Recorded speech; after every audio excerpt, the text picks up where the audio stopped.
एक ऐसा नीला कलर का पुष्प होता है, देखो छोटा है थोड़ा हमारे हाथ में, ये फूल का बेटा है, ठीक है, पूरा फूल नहीं है, ठीक है, फूल का बेटा है ये छोटा सा। अच्छा दिख रहा है? काय आस्था वालों दिखाओ तो सही, दिखाओ जरा बाजू में, और थोड़ा सा पास कर दो तो सबको नजर आ जाएगा, ठीक गया? शंख पुष्पी,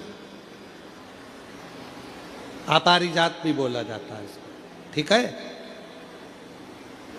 हर हर विराजो विराजो। तो एक पुष्प अपन कहते हैं हमारे भगवान देवादिदेव महादेव को, भगवान शंकर को बड़ा प्रिय है ये पुष्प। अब किसी से पूछा जाए, आप कह रहे हो कि शंकर भगवान को ये नीला फूल, ये शंख पुष्पी भगवान शिव को इतनी प्रिय क्यों है, भगवान शंकर को इतनी प्रियता क्यों है, कोई से पूछे तो वो बताए चाहे ना बताए, पर शिव महापुराण का संवाद कर रहे हैं। कंठ में स्वयं मां जगत जननी ने 10 विद्या में से एक मां को याद किया, और मां तारा का एक स्वरूप मां सरस्वती के रूप में विराजमान हो गया। कंठ में रहने से विष की तपन के कारण, कंठ में रहने से विष की तपन के कारण उनका स्वरूप नीला पड़ गया।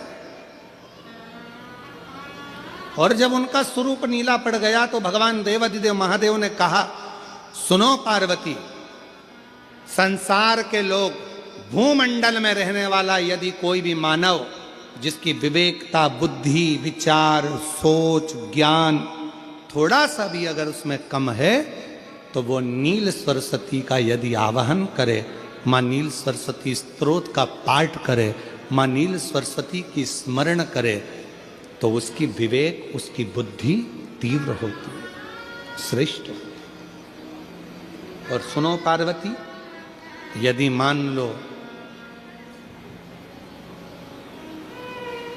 कोई नील सरस्वती का स्तोत्र का पाठ नहीं कर पाए, आराधना नहीं कर पाए, साधना नहीं कर पाए, स्मरण ना कर पाए, अगर कोई बच्चा एक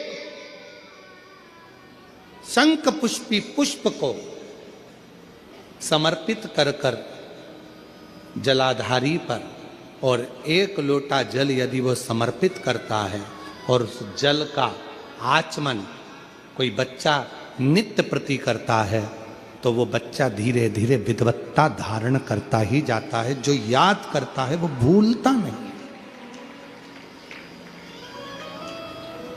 ये मां नील सरस्वती की कथा है।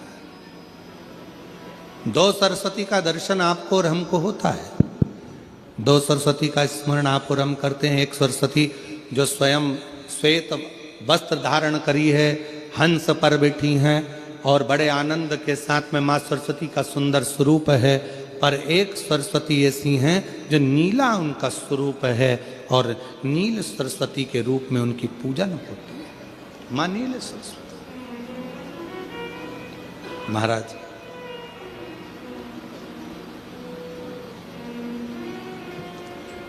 जैसे कोई कोई बच्चे ऐसे होते हैं कि जन्म लेने के बाद में उनकी राल टपकती रहती है, विद्वान नहीं हो पाते, पलंग पर पड़े रहते हैं, पांव हाथ काम नहीं करते हैं, और डॉक्टरों का इलाज चलता रहता है, पर वो रिटर्न नहीं आ रहा है।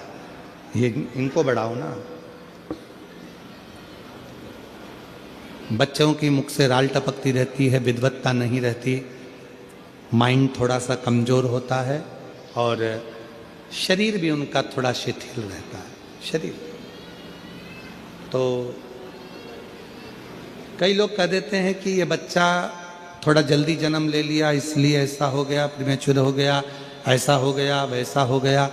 दवाइयाँ भी चलती हैं, इलाज भी चलता है, पर उसका कोई लाभ नहीं मिल पाता और वो बच्चा पलंग पर पड़ा रहता है, राल टपकती रहती है, बुद्धि काम नहीं करती। छोटे छोटे भले वो 20 साल का हो गया पर 8-10 साल के बच्चों जैसी उसमें विवेकता होती है, बुद्धि होती है। मेरा निवेदन है उन माताओं से, थोड़ी मेहनत आपको करना पड़ेगी उस बच्चे के लिए। अष्टमी, नवमी और चतुर्दशी 3 तिथियां पकड़ कर रखना। कौन कौन सी? जम के बोलो। अष्टमी, नवमी, चतुर्दशी। ये 3 तिथियां ऐसी हैं, चतुर्दशी अमावस्या की भी और चतुर्दशी पूर्णिमा की।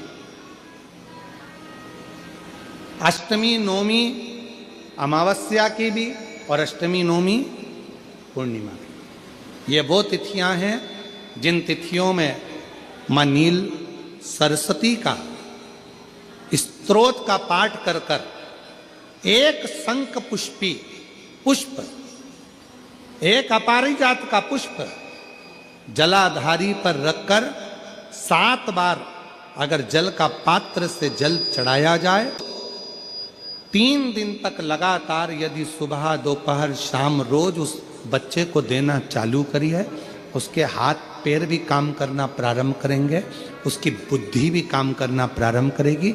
जो वो पलंग पर पड़े पड़े राल टपकाता रहता है, उसको लोग कहते हैं कि 18 साल का हो गया और दिमाग केवल 10 साल का है, 5 साल का है, उसमें धीरे धीरे बुद्धि प्रबल होना प्रारंभ हो जाएगी और वो भी एक दिन कार्य करना प्रारंभ कर देगा।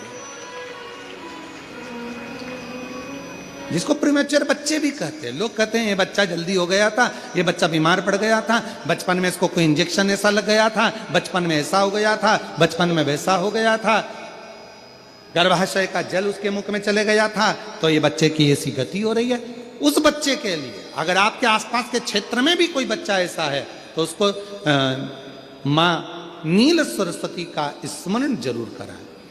और अगर आप लोगों के पास में मां नील सरस्वती का स्तोत्र का पाठ ना मिले तो प्रयास करिएगा, मोबाइल पर सर्च कर कर मां नील सरस्वती का स्तोत्र भी निकाल सकते हो। बाजार में से गीता प्रेस गोरखपुर की किताब में भी ला सकते हो, पढ़ भी सकते हो, घर में उसका स्तोत्र का पाठ भी कर सकते हो। मां नील सरस्वती स्तोत्र का स्मरण और बड़े भाव के साथ करें स्मरण। और कोई माताएं कह देती हैं, कोई बच्चा कह देता है मम्मी मुझे याद नहीं होता, याद करता हूं परीक्षा हॉल में जाकर भूल जाता हूं, मैं कुछ पढ़ता हूं बाद में जाके भूल जाता हूं, स्मरण में नहीं रहता। तो उनसे भी निवेदन है, आप मां नील पाठ नहीं पढ़ सकते, स्तोत्र नहीं कर सकते, संस्कृत में नहीं पढ़ सकते, तो मां नील सरस्वती के नाम से अष्टमी, नवमी और चतुर्दशी के दिन एक शंख पुष्पी पुष्प को, नीला कलर का जो फूल होता है बेल में लगा होता है, जो शिव जी को अति प्रिय होता है, उस पुष्प को आप जलाधारी पर रख दीजिए। जलाधारी जानते हो ना सब लोग, शिवलिंग पर नहीं, जलाधारी पर रख दीजिए और जल चढ़ाना 7 बार प्रारंभ करिए। बाबा देव अधिदेव महादेव आपको याददाश्तता में प्रवर करेगा। परीक्षा हॉल में जितना तुम याद कर कर गए हो, अच्छी मेहनत कर कर गए हो, तो भूलोगे नहीं, तुम्हारी बुद्धि तीव्र होती चली जाएगी, प्रबल होती चली।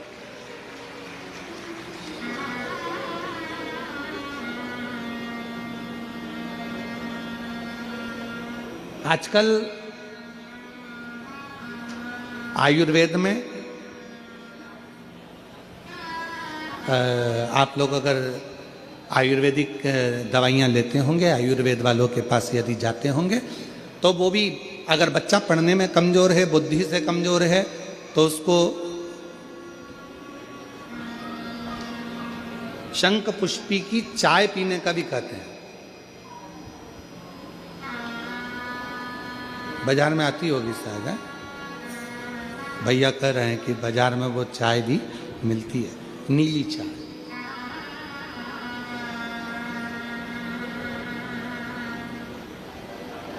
महाराज याददाश्ता के लिए, उसको प्रबल करने के लिए लोग शिव कथा कर रही। कौन सी सरस्वती? जम के बोलो, जम के जरा, पूरा तो नाम बोलो, मां नील सरस्वती। तुमने डायरेक्ट कह दिया नील सरस्वती। माँ कौन लगाएगा? माँ है ना अपनी, तो उसका संबोधन पूरा होना चाहिए। कौन सी सरस्वती?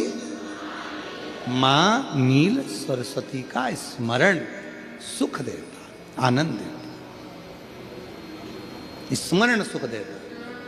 और हम तो यहां तक कहेंगे अपने अपने घर में अगर हो सके तो ये शंख पुष्पी का एक पौधा लगा लो। ऐसा होता है वो पौधा बढ़ते जाता है, ऐसा नहीं कि सूखता है, और बढ़ता है। बच्चे लोग सुबह से उठेंगे और बच्चे लोग उठकर उस पौधे में से फूल तोड़ेंगे और शंकर भगवान को समर्पित करेंगे, तो वो पुष्प भी बच्चों के जीवन में विद्वत्ता प्रदान करेगा। वो शंख पुष्पी का पुष्प। हर हर महादेव।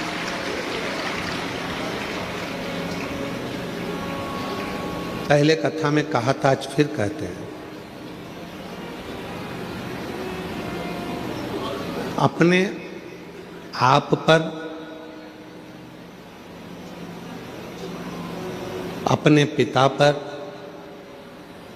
और अपने परमात्मा पर पूर्ण भरोसा होना चाहिए, पूर्ण विश्वास होना चाहिए।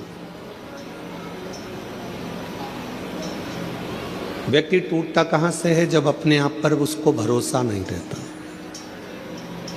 विश्वास नहीं रहता। उसको लगता है कि मैं कुछ कर ही नहीं सकता।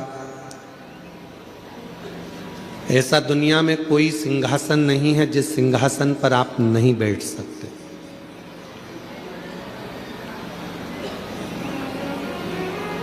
दुनिया की ऐसी कोई कुर्सी नहीं बनी जिस कुर्सी पर आप नहीं बैठ सकते।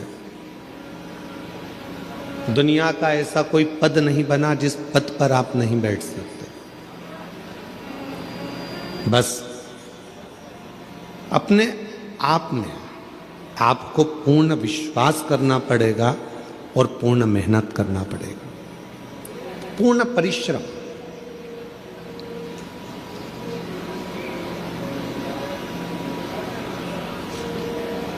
आज ऊंचे ऊंचे सिंहासन पर अगर कोई बैठ जाता है, ऊंची पत्ती पर लोग बैठ जाते हैं, ऊंची कुर्सी पर लोग बैठ जाते हैं, तो उनसे पूछो कि उन्होंने जिंदगी में कितने धक्के खाए होंगे, कितनी मेहनत करी होगी, कितना परिश्रम करा हो।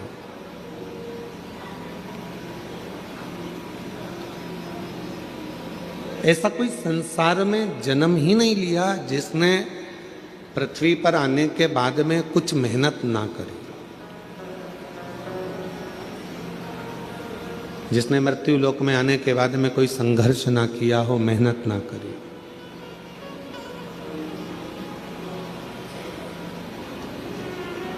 पृथ्वी पर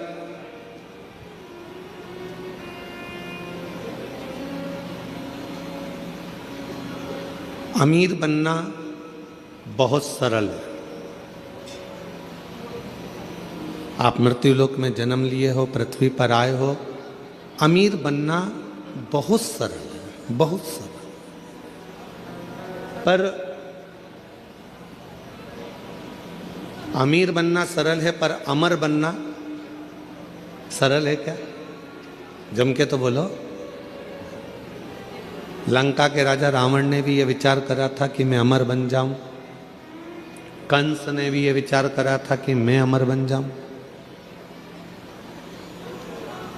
हिरण्यकशिपु ने विचार करा था कि मैं अमर बन जाऊं।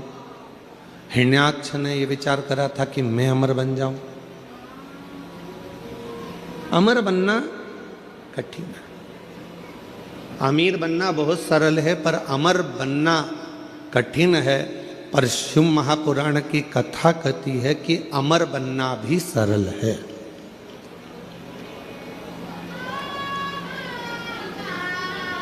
कैसे अमर हो सकते हो? जीवन मानव का मिला है, कोई अच्छा कर्म कर कर चले जाओ। मानव की देह मिली है, कोई ऐसा कर्म कर कर जाओ कि आप अमर हो जाओ। अमर।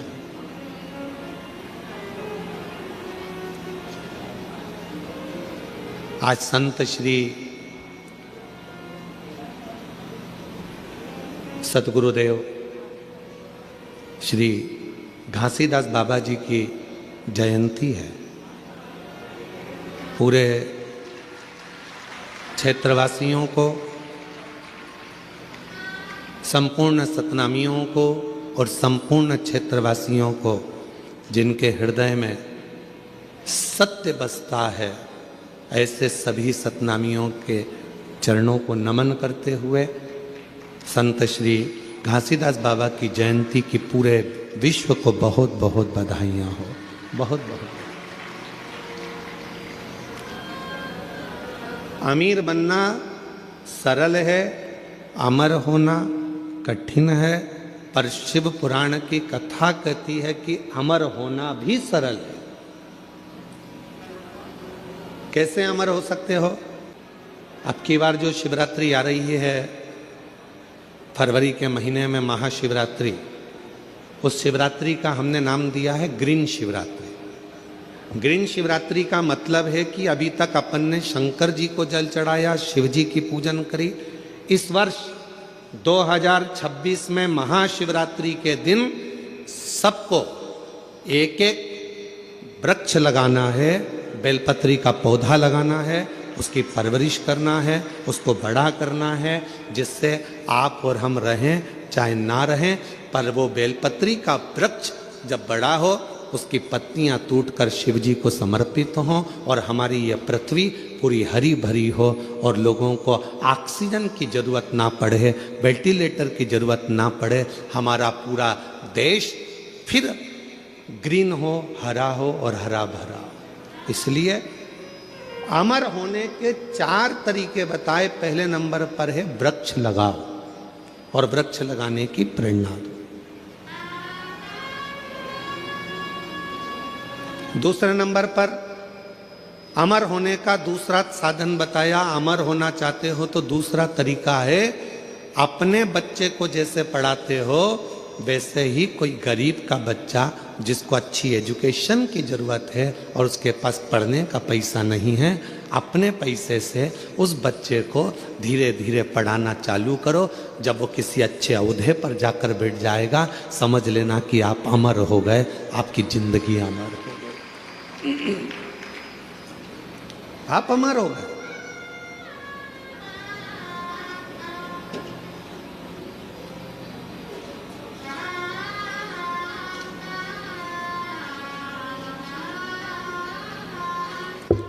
तुम्हारे मरने के बाद चौराहे पर तुम्हारा पुतला लगे चाहे ना लगे, तुम्हारे मरने के बाद घर के लोग तुम्हारा पुतला तुम्हारी जमीन पे लगाएं ना लगाएं, तुम्हारे मरने के बाद तुम्हारे घर के लोग तुम्हारा फोटो लगाएं चाहे ना लगाएं, पर अपने जीते जी ऐसा कर्म कर कर जाना कि मरने के बाद भी लोगों के दिल में तुम्हारी जगह बनी रहे, तो अमर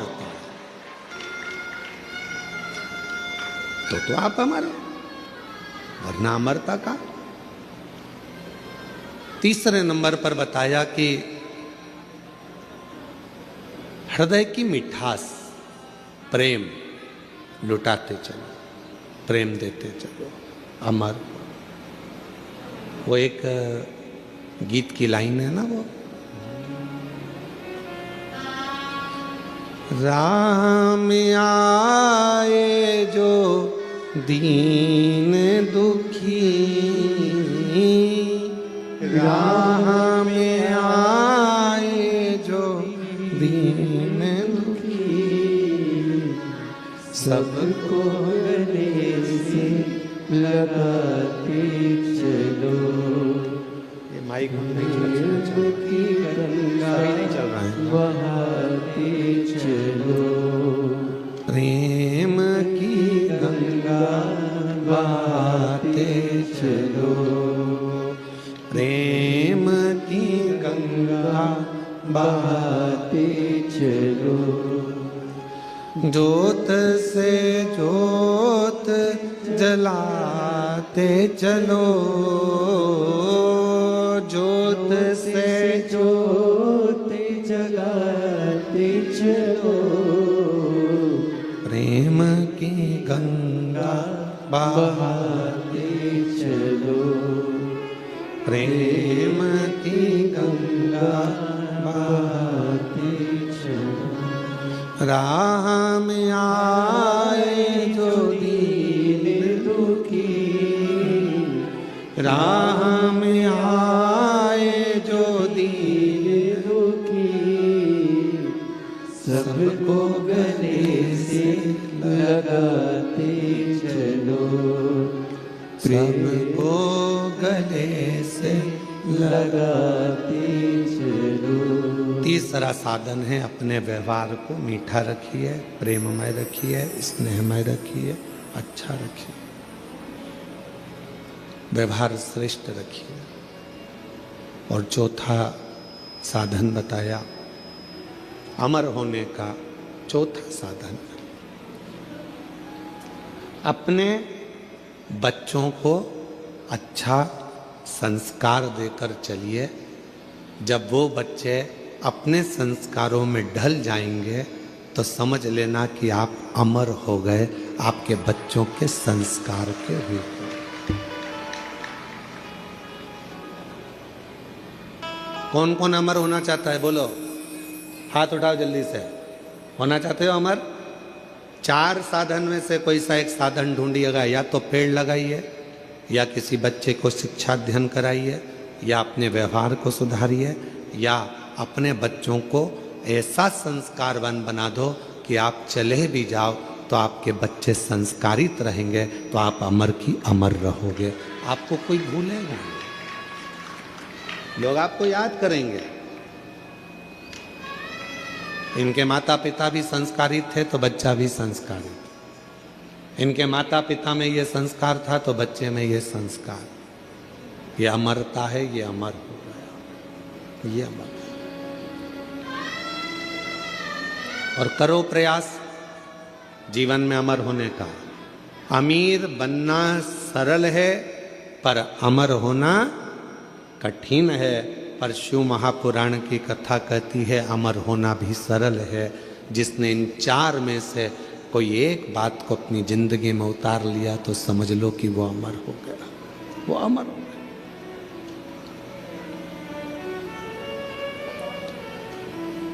अच्छा करते चलो।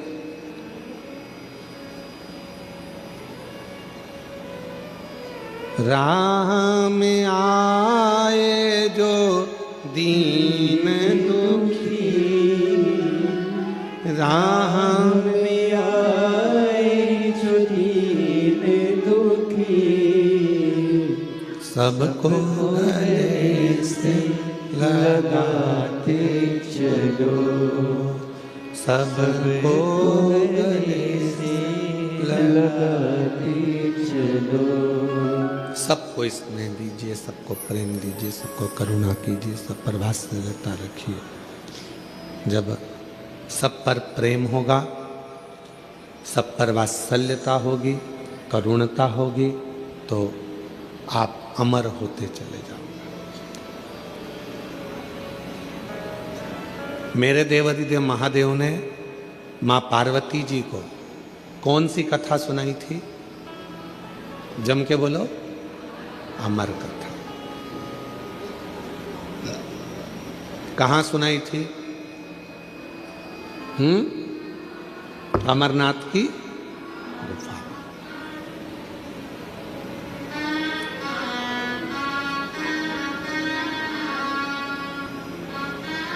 सर्प को सुनाई थी क्या? जम के बोलो, नहीं। चंद्र को सुनाई थी? नहीं। नंदी को? नहीं। मेरे भगवान देवादिदेव महादेव ने अमर कथा सुनाई तो केवल मां आद्य शक्ति पार्वती को सुनाई।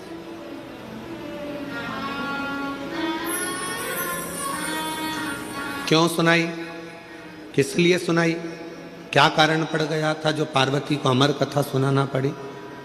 उसका केवल एक कारण था, यह आद्य शक्ति पार्वती जगत की मां है, और मां यदि अमर हो गई तो ये राष्ट्र को अमर होने में कोई दिक्कत नहीं आएगी। संपूर्ण विश्व अमर हो जाएगा, संपूर्ण विश्व। कथा सुन। और अमर कथा क्या? कौन सी अमर कथा? जिस अमर कथा को सुनने के लिए स्वयं देवता भी ललायित थे जिस अमर कथा को सुनने के लिए संपूर्ण ब्रह्मांड के जितने भी देवी देवता हैं वो ललायित थे। उस अमर कथा को केवल भगवान देवादिदेव महादेव माता पार्वती को श्रवण कराते हैं, केवल मां जगत जननी को, अम्बा को श्रवण कराते हैं। किस लिए? क्योंकि शिव चाहते हैं कि पार्वती इस कथा को सुन ले, और अगर जगत की मां एक नारी, एक स्त्री जब इस कथा को सुनती है तो वो अकेली उस कथा को अपनी जिंदगी में धारण नहीं करती, वो प्रसाद के रूप में उस कथा को जनमानस में पहुंचा देती है, पहुंचा देती। हमसे लोग कहते हैं क्यों गुरुजी आपकी कथा में पुरुष लोग कम आते हैं, माताएं ज्यादा आती हैं, जीजियां ज्यादा आती हैं, स्त्रियां ज्यादा आती हैं, उसका कारण क्या है? हमने कहा कथा की जरूरत भी पुरुष से ज्यादा स्त्री को है। क्यों? उसको राष्ट्र का निर्माण करना है, उसको अपने बच्चों को संस्कारित करना है, उसको अपने बच्चों को पढ़ाना है, लिखाना है, विद्वान बनाना है, उसको अपने बच्चों को ज्ञान उपदेश देना है। तो कथा की जरूरत स्त्री को ज्यादा। फिर किसी ने कहा आप स्त्रियों की इतनी तारीफ करते हो, आप महिलाओं की इतनी तारीफ करते हो, तो स्त्रियां रोती क्यों हैं? जरा जरा सी बात आती है और वो रोने बैठ जाती हैं, रोती क्यों है? हमने कहा उनको रो लेने दो, वो अच्छा है, अगर रोएगी नहीं तो रुद्र हो जाएगी, इसलिए उसका रोना भी जरूरी है, उसका रोना जरूरी है। बेटे की गोद, बेटे को बीमार होता हुआ देखेगी, आंख से आंसू बहेंगे, पति को रोगग्रस्त देखेगी, आंख से आंसू बहेंगे, बेटी के ऊपर कोई भी तकलीफ आएगी, आंख से आंसू बहेंगे, परिवार में अगर किसी ने कुछ कह दिया आंख से आंसू बहेंगे, किसी ने कुछ कहा आंख से आंसू बहेंगे, पति ने कुछ कह दिया आंख से आंसू बहेंगे। क्यों रोती है स्त्री? तो कहा उसके रोने दो, क्योंकि उसके रुदन में उसका भीतर का रौद्र स्वरूप बह जाता है। अगर स्त्री रोती नहीं है फिर वो रौद्र बन जाती है, और ऐसी रौद्र बनती है कि फिर वो किसी को देखती तक नहीं है, जैसे भद्रकाली माँ अम्बा जगदम्बा काल का बन जाती है।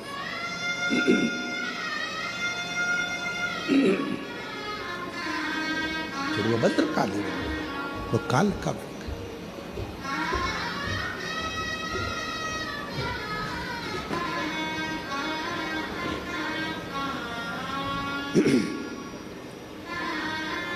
भद्रकाली काल का स्वरूप उसका हो। आपने देखा मां काली का चरण किस पे रखा हुआ है? बोलो, जम के बोलो, नीचे कौन सोए? जम के बोलो जरा, बाबा भोलेनाथ। क्यों? मां जगत जननी अपना रौद्र रूप धारण कर ली थी, और क्रोध का रौद्र रूप मां जगत जननी ने ऐसा धारण कर लिया था, ऐसा रुद्र धारण कर लिया था कि वो फिर आखिरी में शिव को भी नहीं देख पाई, भगवान शंकर को भी नहीं जान पाई, शिव को भी नहीं पहचान।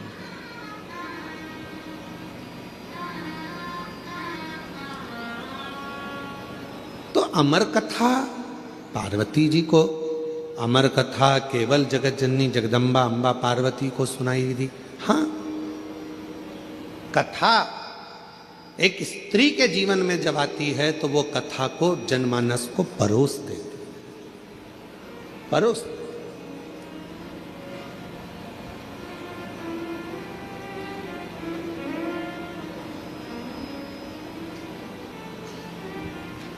दुनिया में केवल एक स्त्री ही ऐसी है, महिला, एक नारी ही ऐसी है, जब सब खा लेते हैं तब आखिरी में वो खाने बैठती है, भोजन करने बैठती है।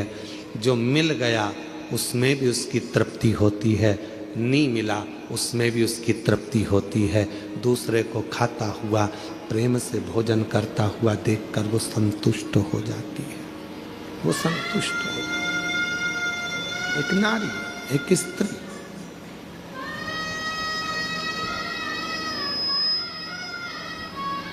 कल कथा चल रही थी भगवान देवादिदेव महादेव के मंथन की, और मेरे भोले बाबा ने कंठ में विष को रख लिया था और मां पार्वती जी ने उसको रोक लिया था अंदर उतरने से पहले।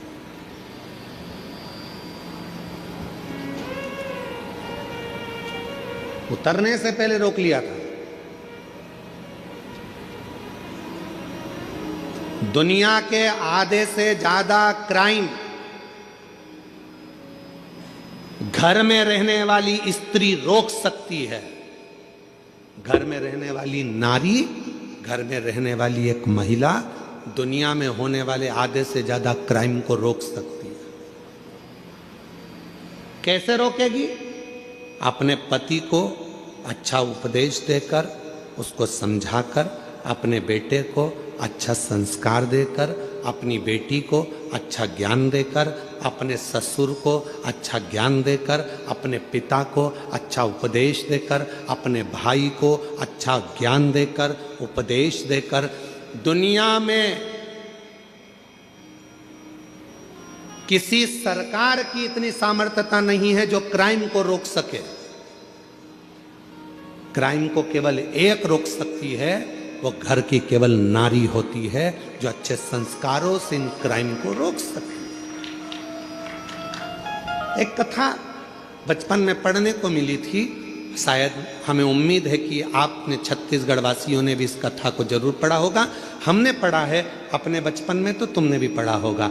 कथा सुनने को मिली थी, पढ़ने को मिली थी। एक छोटा सा बच्चा स्कूल में जाता है पढ़ने के लिए, उसको एक पेंसिल मिल जाती है। वो अपनी मम्मी को आकर बताता है, माँ मुझे ये पेन मिला है। माँ ने कुछ नहीं कहा। बच्चा दूसरे दिन स्कूल गया, कंपास चुरा कर ले आया। पेन का जो बॉक्स होता है बच्चा वो चुरा कर लेकर आ गया। माँ से कहा, माँ मैं आज बॉक्स लेकर आया हूँ। माँ ने कुछ नहीं कहा। थोड़े दिन बाद बच्चा एक किताब चुरा कर ले आया। माँ ने कुछ नहीं कहा। फिर बच्चा कॉपी चुरा कर लाया। माँ ने कुछ नहीं कहा। वो बच्चा धीरे धीरे धीरे धीरे धीरे धीरे एक नामी चोर बन गया। चोर बनकर एक दिन पकड़ा गया, थाने में बंद हुआ। पुलिस वालों ने उसको खूब मारा, अंदर बंद कर दिया। और बंद करने के बाद आखिरी में जज के सामने उसको खड़ा करा गया और उसको मृत्यु दंड की सजा मिल गई। मृत्यु दंड की जब सजा मिली तो उससे पूछा गया, तेरी अंतिम इच्छा क्या है? उसने कहा, मैं अपनी माँ के कानों में कुछ कहना चाहता हूँ, बस अंतिम इच्छा मेरी ये है। उसकी माता को बुलाया गया। उसके मरने के पहले जब माँ आई, उसकी माँ के कानों के अंदर उसने कुछ कहना चाहा। जाओ, तुम्हारा बेटा तुम्हारे कानों में कुछ कहना चाहता है।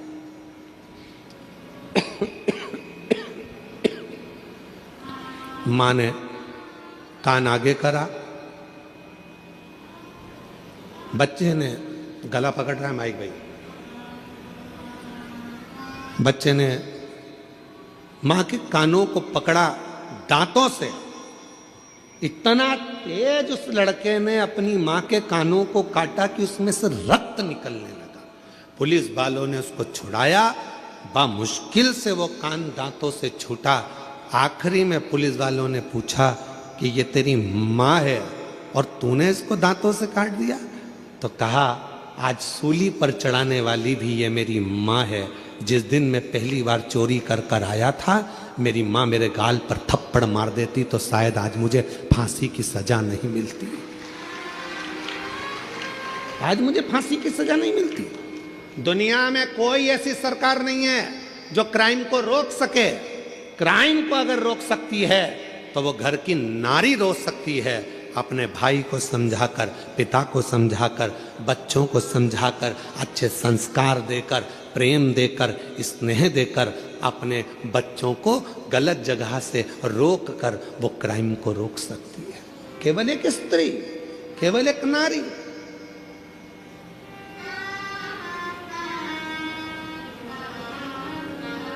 उसको रोकना कठिन है, परंतु मां रोक सकती है, स्त्री रोक सकती है, नारी रोक सकती है।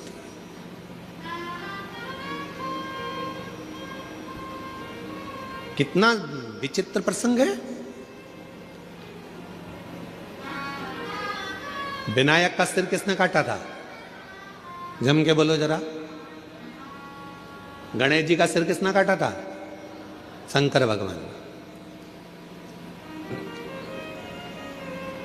किसका सिर लगाया फिर बाद में?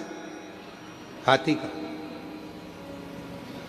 जब हाथी का सिर लग गया गणेश जी को, उनके बहुत सारे बेस्ट फ्रेंड हुए, उनके बहुत सारे दोस्त हुए, उन्होंने उनको भरना प्रारंभ करा। तेरा पिताजी है, तेरा सिर काट कर तेरे को हाथी का सिर लगा दिया, इंसान का लगा देते, मनुष्य का लगा देते, कैसा तेरा स्वरूप बना दिया। लोगों ने भड़काया। गणेश जी गुस्से में लाल होकर अपनी माता के पास गए। माँ, मेरे पिताजी ने मेरा सिर काट दिया, मेरे पिताजी ने मेरे साथ ऐसा किया, हाथी का मुख लगा दिया। कितना विद्रोह भरा था गणेश जी के अंदर कि तेरे पिताजी ने तेरा सिर काटा, हाथी का सिर लगा दिया। फिर माँ ने समझाया, बेटा तेरे पिताजी साधारण नहीं है, उनने बहुत सोचा होगा, उनको मालूम है कि दुनिया में सब कुछ हो सकता है पर कोई लंबोदर नहीं हो सकता है, इसलिए तुझे लंबोदर बना दिया। माँ ने समझाया। फिर दूसरी बार बारी आई। कार्तिकेय को बैठने के लिए मोर मिल गया, शिव जी को बैठने के लिए नंदी मिल गए, माँ जगत जननी को बैठने के लिए शेर मिल गया, सारे देवी देवता अच्छे अच्छे वाहन पर बैठ गए। आखिरी में गणेश जी को छोटा सा चूहा दे दिया। फिर दोस्तों ने भर दिया। माँ, पिताजी को तो देखो, मेरे लिए चूहा दिया, दिख रहा था मेरा इतना बड़ा शरीर है, बैठने के लिए कोई अच्छा वाहन देना था, इतना छोटा सा चूहा दे दिया। माँ ने समझाया बेटे को, बेटे के अंदर विद्रोह उत्पन्न हो रहा था। माँ ने कहा, बेटा तेरे पिताजी समझदार हैं, उन्होंने चूहा इसलिए दिया, बड़े बड़े गाड़ियाँ ट्रैफिक में फंस सकती है पर मोटरसाइकिल और साइकिल कहीं से भी निकल सकती है, इसलिए तुझे छोटा वाहन दिया गया, छोटा वाहन दिया गया। गणेश जी खुश हो गए, माँ ने समझा दिया, नहीं तो विद्रोह तो कब का चालू हो जाता। फिर आया बारी, अब की बारी आई कि पृथ्वी की परिक्रमा कर कराना है। माँ, सब ने कहा तेरे पिताजी को मालूम था कि तेरे पास चलने के लिए कुछ नहीं था, छोटा सा चूहा कितने दिन में पृथ्वी की परिक्रमा करेगा। पिताजी को मालूम था कार्तिकेय जीतेगा, उसको प्रथम गिनती में ला दूंगा। पर गणेश जी, तेरे पिताजी ने तेरे साथ चाल चल। गणेश जी को विद्रोह आया, माँ के पास गया। माँ देखो, पिताजी ने ये कोई बात बोलना चाहिए कि पृथ्वी की परिक्रमा जो करेगा पहले वो प्रथम गिनती में आएगा। अब तो मेरे पास तो इतना छोटा सा चूहा धीरे धीरे चलेगा, कब तक पृथ्वी की परिक्रमा करेगा। माँ ने समझाया, बेटा तेरे पिताजी हैं, वो जानते हैं कि तू इतने बड़े चूहे पर बैठकर पूरी पृथ्वी की परिक्रमा नहीं कर सकता, इसलिए तेरे पिताजी ने मेरे कानों में कह दिया था कि एक काम कर, गणेश जी को बोल देना पूरी पृथ्वी की परिक्रमा ना करे तो माता पिता की परिक्रमा कर लेना, फल प्राप्त हो। जब जब व्यक्ति के दिल में विद्रोह उत्पन्न होता है, जब जब व्यक्ति गलत सोचता है, गलत विचार लाता है, अगर घर की स्त्री, घर की नारी, घर की महिला, घर की माँ, घर की बेटी, घर की बहन, घर की भाभी, घर की बुआ, घर की चाची, घर की काकी, घर की मामी, घर की स्त्री जब उसको समझाती है तो कोई पुरुष कोई गलत काम करने के लिए जा नहीं सकता। विद्रोह कब उत्पन्न होता है? जब घर की नारी उसको भर दे। देख लो तुम्हारे भाई को, देख लो तुम्हारे मामा को, देख लो, जब अंदर इतनी ईर्ष्या भर दी जाती है कि पुरुष फिर क्राइम करने को आगे बढ़ जाता है और तलवार लेकर, चक्कू लेकर दौड़ पड़ता है। 10 मिनट का क्रोध, उस व्यक्ति ने चक्कू मारा, 10 मिनट का क्रोध आया और मालूम पड़ा वो 10 मिनट का क्रोध उसकी 10 साल की जिंदगी को बर्बाद कर दिया। 10 साल की जिंदगी। किसी की सामर्थ्यता नहीं जो क्राइम को रोक दे। क्राइम को केवल एक घर की मां, घर की स्त्री, घर की नारी रोक सकती। अच्छे संस्कारों से, अच्छे विचारों से, अच्छी सोच से, अच्छे भाव से। और मत बुरे कर्म कर बंदे, वरना पछताएगा। भगवान की आंखों से तो बच नहीं पाएगा, तू बच नहीं पाएगा। हरि ओ अज्ञानी मत कर नादानी। अरे ओ अज्ञानी मत कर नादानी, तेरे कर्म का फल भी तू ही पाएगा, जैसा किया तूने तेरे आगे आएगा। मत बुरे कर्म कर बंदे वरना पछताएगा। भगवान की आंखों से तू बच नहीं पाएगा, तू बच नहीं पाएगा। आप भगवान शिव ने पार्वती जी को अमर कथा इसलिए सुनाई कि वह संस्कारों की जननी है। शिव के गले में विष पड़ा हुआ था, उस विष को स्वयं मां आद्य शक्ति पार्वती कंठ में उतरकर उस विष को रोक दी है। वो विष रोक दिया है।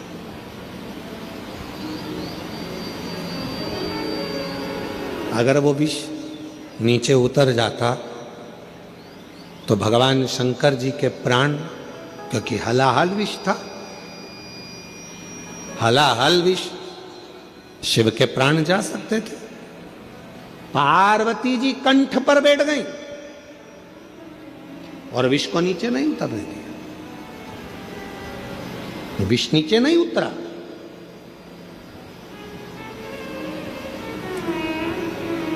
अपने को खुद समझना है, अपने को खुद साधना है।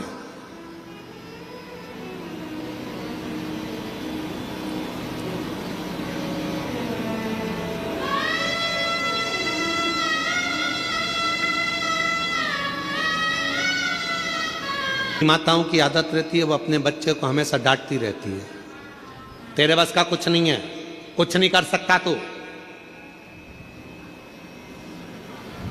कुछ नहीं कर सकता तू, अकल नहीं है इसमें। कभी मत बोलो अपने बच्चे को कि इसमें अकल नहीं है, वो विद्वान नहीं है, वो नहीं पढ़ सकता, ये कभी ना बोलो। करेगा एक दिन, वो भी इतिहास रच कर रहेगा, उसके अंदर वो बल देवाधिदेव महादेव देगा, वो बल देगा परमात्मा उसको, वो शक्ति देगा परमात्मा उसको। कैसे नहीं हो सकता? उस बच्चे का स्मरण में हमको नहीं आ रहा जिसने बल्ब की खोज करी थी, ये लाइट जो होती है ना, बल्ब, इसकी खोज करी थी। तो उसके स्कूल से उस बच्चे के लिए लिखकर एक लेटर दे दिया गया था और कह दिया था तुम्हारा ये बच्चा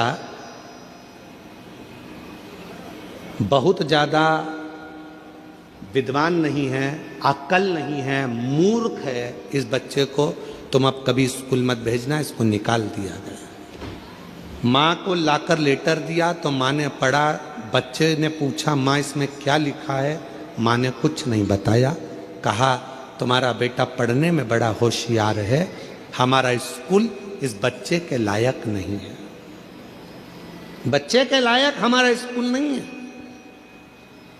बच्चे ने कहा माँ फिर मैं कहाँ पढ़ूंगा? माँ ने कहा तू मेरे पास पढ़ना, घर में पढ़ना।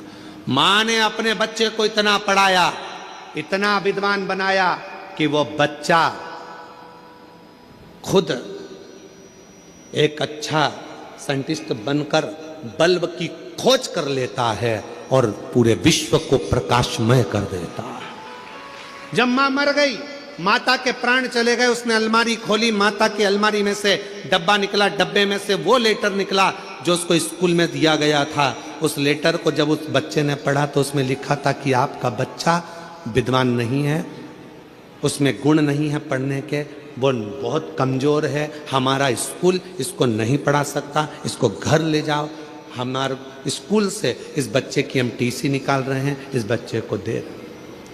पर माँ ने उसको विद्वान बना दिया। आ जाओ, माँ ने उसको विद्वान।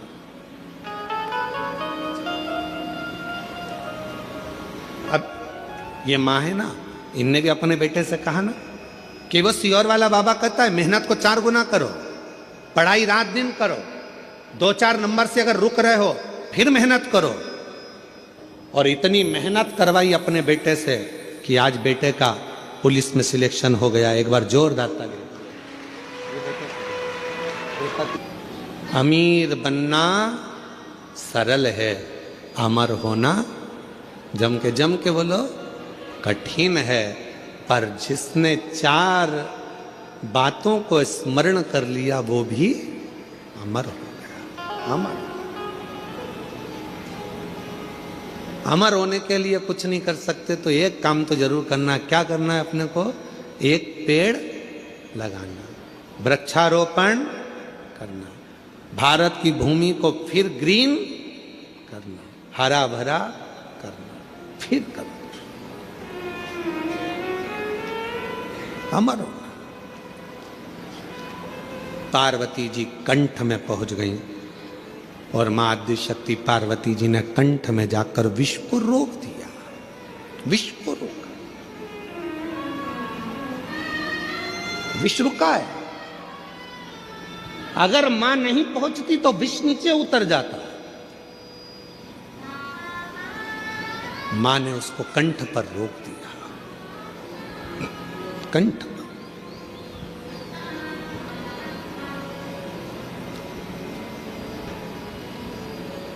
मेरी जीजियों, मेरे जीजाओं, मेरी बेटियों, बेटाओं, मेरे बुजुर्ग माँ बाप, एक बात का स्मरण अपने अंदर रखिएगा।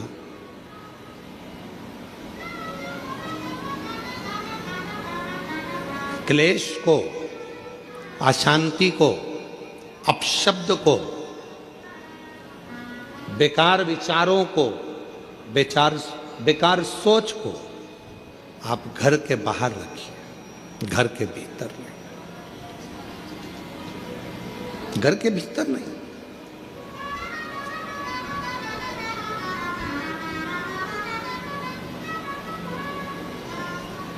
हम हमारे घर को घर बना रहने दें। कई लोग अपने घर को बहुत बहुत बहुत विचार कर कर होटल बनाने का प्रयास कर रहे हैं, पर निवेदन है कि घर को होटल ना बनाए। घर को होटल ना बनाए।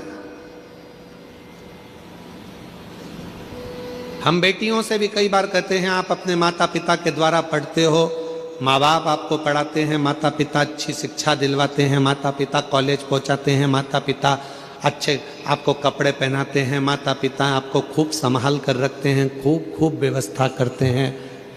और जब आप बड़ी हो जाती हो, बड़े हो जाते हो, अच्छे कॉलेज में पढ़ जाते हो, आपकी जॉब लग जाती है, आप अच्छा कमाने लगते हो, फिर आप सोचने लगते हो कि अब मुझे मेरे माँ बाप की जरूरत नहीं।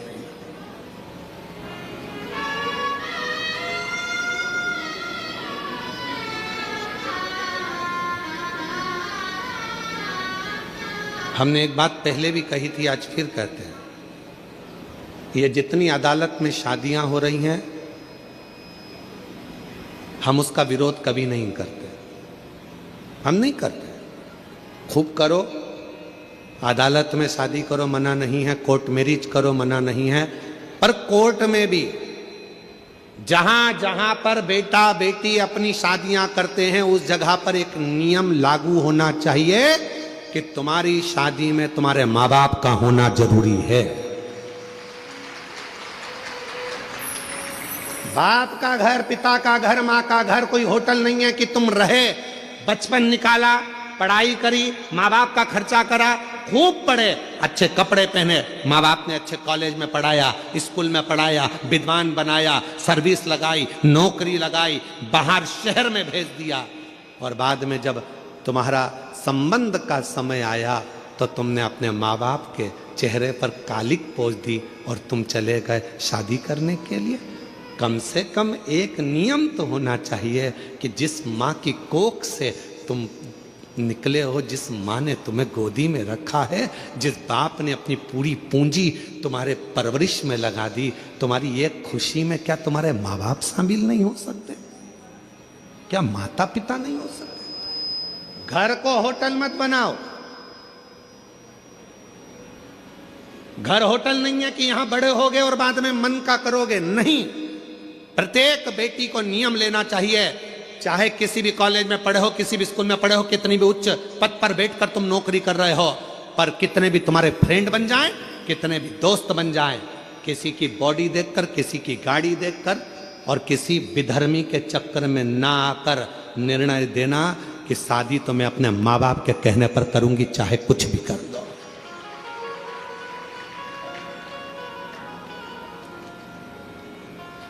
अभी अभी हम लोग बस्तर कथा करने के लिए गए तो एक गांव में हम लोग पहुंचे। जिस गांव में हमने जाकर थोड़ा सा मालूम करा तो बड़ा विचित्र खेल हमको मालूम पड़ा। विचित्र खेल था, थोड़ा मन पछोट गया उस खेल को देखकर।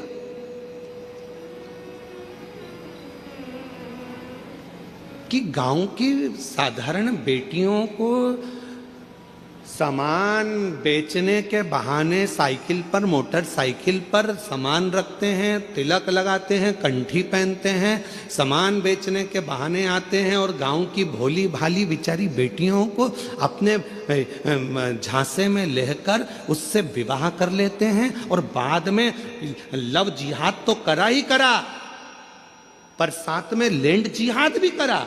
उसको अपना बना लिया और उसकी जो प्रॉपर्टी थी, उसकी जो जमीन थी, उसको भी अपना बना लिया। ये भी चल रहा है। इसको बचना है, संभलना है। वो लव जिहाद का शिकार तो हुई, सामने लैंड जिहाद का भी शिकार हो रही है। पूरी भूमि चली गई, पृथ्वी चली गई। वो किसान माँ बाप के पास में तो 2 एकड़ 1 एकड़ जमीन थी, जो गांव में छोटा सा एक रकबा था जिसमें वो धान बोता था, खाता था, वो भी ले गया। और अब वो बेचारा किसान खेत में जाके कोर्ट में केस लड़ रहा है। समझिए, सावधान इंडिया, सावधान मेरे छत्तीसगढ़ की जीजियों, सावधान। भले तुम में छत्तीसगढ़िया सबले बढ़िया, जय जोहार। तुम में वो बल है, एक अंदर से संकल्प लो कि हम, हमारे घर की बेटियां संकल्प ले कि कभी भी हम हमारे माँ बाप को धोखा नहीं देंगे, हम हमारे माँ बाप को कन्यादान का मौका देंगे। सावधान, बहुत जरूरी है। पार्वती जी बैठी हैं कंठ में, विष को नीचे नहीं आने दे रही हैं। विष को अगर एक महिला सोच ले, एक नारी सोच ले, एक स्त्री सोच ले, तो घर के अंदर बुराई नहीं आ सकती, घर के अंदर बुरे विचार नहीं आ सकते, घर के अंदर बुरा खाना नहीं आ सकता, घर के अंदर बुराई, बुरा खाना नहीं।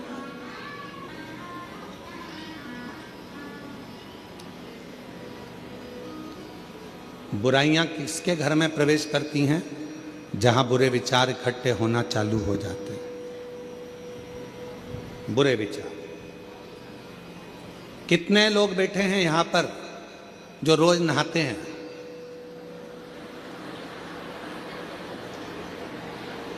अरे हाथ तो उठाओ। सब नहाते हो? चलो रखो, बहुत अच्छी बात।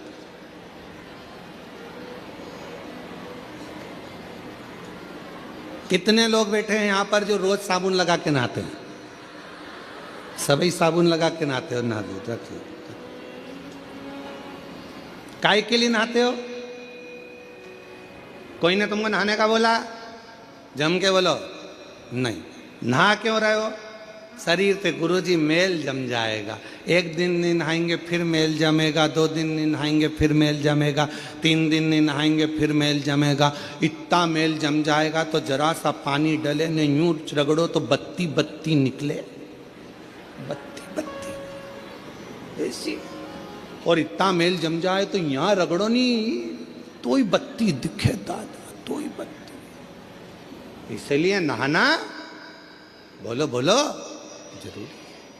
रोज का मेल रोज साफ होना चाहिए। उसी तरह याद रखना, अपने घर में अगर थोड़ा सा भी गंदगी आना चालू हो जाए कोई मदिरा का पान करने लगे, कोई गलत भोजन करने लगे, गलत विचार लेकर आ रहा है, उसी दिन मेल को साफ कर दो, वरना वो मेल जम जाएगा। मेल जम जाएगा, वो मेल जमेगा। काय से आए हो आप लोग यहां पर कथा सुनने के लिए? पैदल, मोटरसाइकिल से, फोर व्हीलर गाड़ी से, बस से? बोलो तो जम के। मान लो बीच में मोटरसाइकिल खराब हो गई या उसका पेट्रोल डीजल खत्म हो गया, तो क्या करोगे उसमें? नली का पानी डाल लोगे? अरे बोलो तो जम के। नहीं, अगर नली का पानी डाल लो तो मोटरसाइकिल चले कि नहीं चले? अरे बोलो तो नहीं चले। क्या करेगी वो? अटक जाए। चलेगी क्या मोटरसाइकिल? नहीं चले। रहा है, प्रेरणा दी जा रही है कि आप भी नशा करो और नशे से मुक्त हो। नशे से आपका परिवार ठीक नहीं चल सकता, श्रेष्ठ नहीं चल सकता। आज संत श्री गुरुदेव घासीदास बाबा जी की जयंती महोत्सव पर जितने बैठे हो और जितने विश्व के लोग इस पवित्र शिव महापुराण की कथा को सुन रहे हैं, संत श्री घासीदास बाबा जी ने अपनी प्रेरणा में कहा है, सतनामी समाज को प्रेरणा दी है, अपनी समाज को प्रेरणा दी और जनमानस को प्रेरणा दी है कि नशे से मुक्त होना। इसलिए आज सारा जगत इस कथा के माध्यम से अंदर संकल्प करे कि आज के बाद कभी भी हम जिंदगी में किसी गलत व्यसन को धारण नहीं करेंगे। आज से हम व्यसन का त्याग करते तो समझो कि संत श्री गुरुदेव घासीदास बाबा जी की जयंती हमने मनाई। गलत विचारों को छोड़िए, गलत सोच को छोड़िए। मां जगत जननी पार्वती जी कंठ में बैठ गई, विष को नीचे नहीं उतरने दिया। विष नीचे ना है।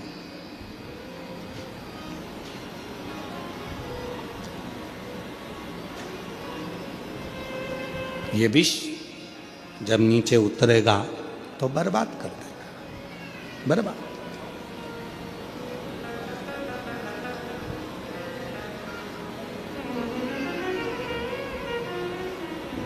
अपने भीतर शिव तत्व को उतारने का प्रयास करो, अपने भीतर। कल एक माता जी कह रही थी, अच्छा हुआ गुरुजी मैं कथा में आ गई। हमने पूछा क्यों माँ, क्या हो गया? कहा अच्छा हुआ गुरुजी, अब तुम्हारी कथा अगली तो 6 महीने बाद आएगी। जून का महीना में, जुलाई का महीना में, सावन महीना में, कम से कम उस बीच में छत्तीसगढ़ की इस पवित्र कथा में, नकपुरा में 5 दिन की कथा सुनकर मेरे जीवन को तो सार्थक कर लिया। शिव तत्व को धारण करिए, भगवान शंकर की अविरल भक्ति को धारण करिए। और जो जैसी भावना लाया वो वैसा ही फल पाया। नहीं खाली उसे लौटाया, वो मन ही मन हर्षाया।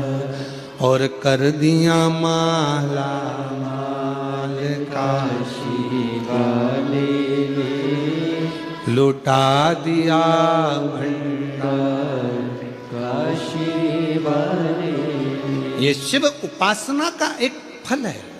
आपका विश्वास, आपका भरोसा, आपकी दृढ़ता, भरोसा।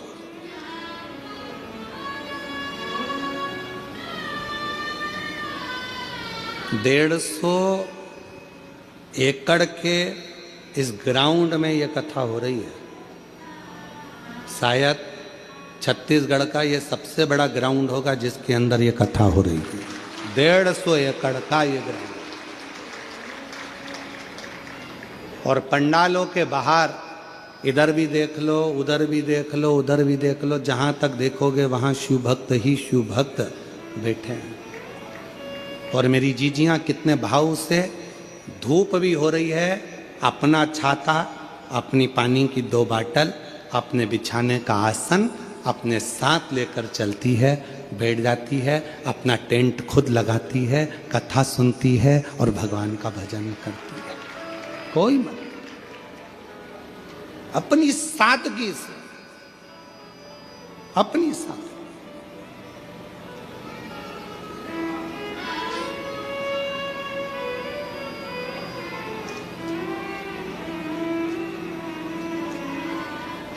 और शिव कथा कर रही है पार्वती मैया, अपने शिव जी के कंठ में जाकर बैठ गई। जब मां जगत जननी कंठ में जाकर बैठी, मां पार्वती विष को संभाल रही थी, तभी माता पार्वती ने अपनी 10 विद्याओं को प्रकट किया। और 10 विद्या में से एक विद्या मां तारा देवी को प्रकट कर लिया। मां तारा देवी ने देखा शिव तो करहा रहे थे, कंठ पर जब विष पड़ा हुआ था, शंकर भगवान करहा रहे थे, और जब करहा रहे थे तो मां तारा देवी ने उसी समय पर मां सरस्वती का आवाहन किया, और तारा देवी के ही एक अंश भाव से, मां जगत जननी के अंश भाव से मां सरस्वती जैसे ही प्रकट हुई, कंठ में बैठ गई, बैठकर स्वर की नाद करने लगी। स्वर की, देखिएगा जरा, 2 हुए हैं, एक शंकर भगवान का भक्त और एक स्वयं देवाधिदेव महादेव। 2 हुए हैं जिन्होंने दर्द में भी गीत गाया, जिन्होंने दर्द में भी गीत गाया। एक लंका का राजा रावण पर्वत उठा रहा था, हाथ दब गए, भगवान देवाधिदेव महादेव ने अपना अंगुष्ठ का थोड़ा सा भाग नीचे करा, और वो हाथ जब दबे, रावण के हाथ टूटने लगे, तो रावण ने भगवान को पुकारना प्रारंभ करा, स्तुति गाना प्रारंभ करी, शिव के लिए भजन गाना, नाद करना, तांडव का एक आनंदमय स्वरूप भगवान शिव को पुकारना प्रारंभ करा। तो भगवान शंकर पीड़ा में भी भजन गुनगुना रहे थे, तो शिव की कृपा हो गई। अभी शंकर भगवान के कंठ में विष है, पार्वती माता ने झेल लिया, तारा देवी ने, आद्य शक्ति ने, विद्या ने स्वयं मां सरस्वती को विराजमान कर दिया और कहा कि तुम स्वर भरिए, इस नाद से पूरी पृथ्वी, पूरा ब्रह्मांड हिलने लगेगा, ये पूरा ब्रह्मांड कांप जाएगा, पूरा ब्रह्मांड।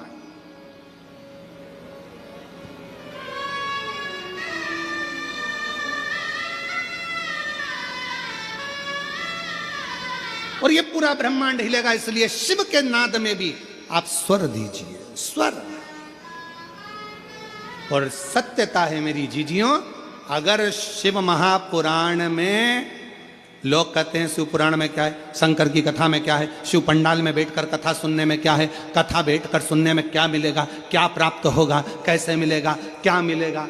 कभी जीवन में अगर मौका मिले, एक बार किसी पंडाल में 5 दिन 7 दिन रहकर शिव महापुराण की कथा सुनकर देखिएगा, जिंदगी में जो कहीं नहीं मिला वो मेरा कुबेर भंडारी देकर जरूर जाएगा, देकर जाएगा। जब भी तो ये 150 एकड़ का इतना बड़ा प्रांगण, 150 एकड़ की ये भूमि, और जिसमें इतना विशाल पंडाल, और पंडाल के पार पार पब्लिक और भक्त क्यों आए? किसी के यहाँ कोई चावल देने के लिए, कोई निमंत्रण देने के लिए कोई नहीं गया।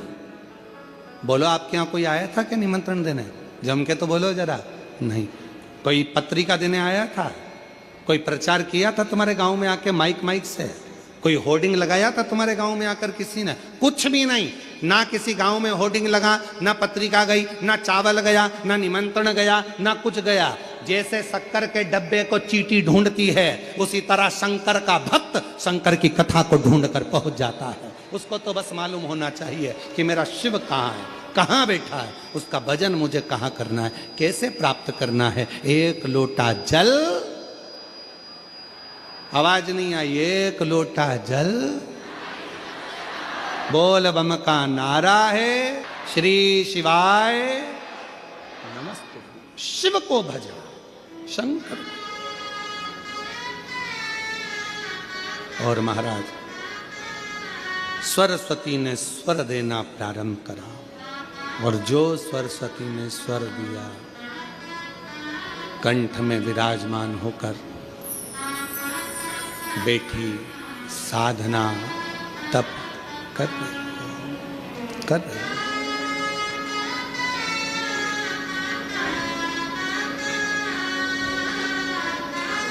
भगवान शिव भक्ति का एक नाट,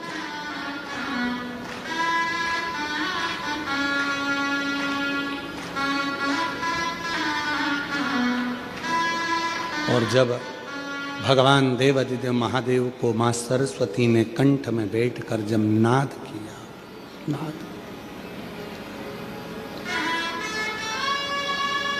जो सरस्वती माता ने जो स्वर लगाए अंदर बैठकर जो शिव कराहा रहे थे, उसमें से भी स्वर निकल रहा था।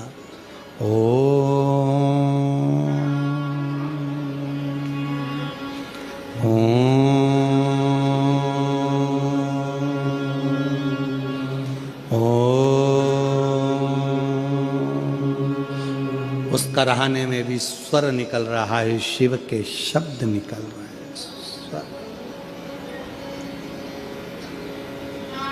विश्व रुका, रुक गया, विश्व रुक गया। पार्वती जी की आंख से आंसू बह रहे थे। मेरे पति के शरीर में अगर ये विष चले जाता तो मेरे पति तो समाप्त हो जाते। पार्वती जी विचार कर रहे, ये पार्वती जी सोच। पर आज मेरे पति के कुछ नहीं हुआ, क्योंकि मैंने विष को रोक दिया। मेरी जीजियों, आपसे भी निवेदन है, अपने घर में आने वाले विष को, अपने घर में आने वाले गलत भोजन को, गलत विचारों को, गलत सोच को, गलत दृष्टि को आप रोक सकती हो। रोको, रोको।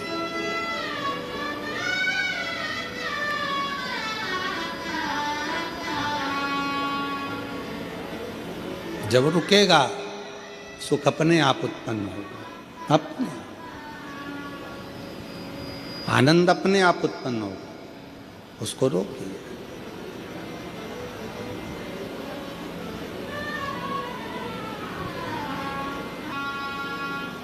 जैसे ही मां सरस्वती सामने प्रकट हुई, कंठ से सम्मुख में आई, पार्वती जी ने देखा कि सरस्वती का तो स्वरूप नीला है। जो श्वेत वस्त्र, श्वेत हंस, श्वेत रूप धारण करती है, आज वो नीली पड़ी हुई है। नीली? पूछा पार्वती जी ने, तुम्हारा ये स्वरूप कैसे हो गया? कहा, कंठ में विष था, उस विष की तपन के कारण मेरा ये कलर हो गया, मैं शाम हो गई, मैं नीली पड़ गई। नीली उस विष के।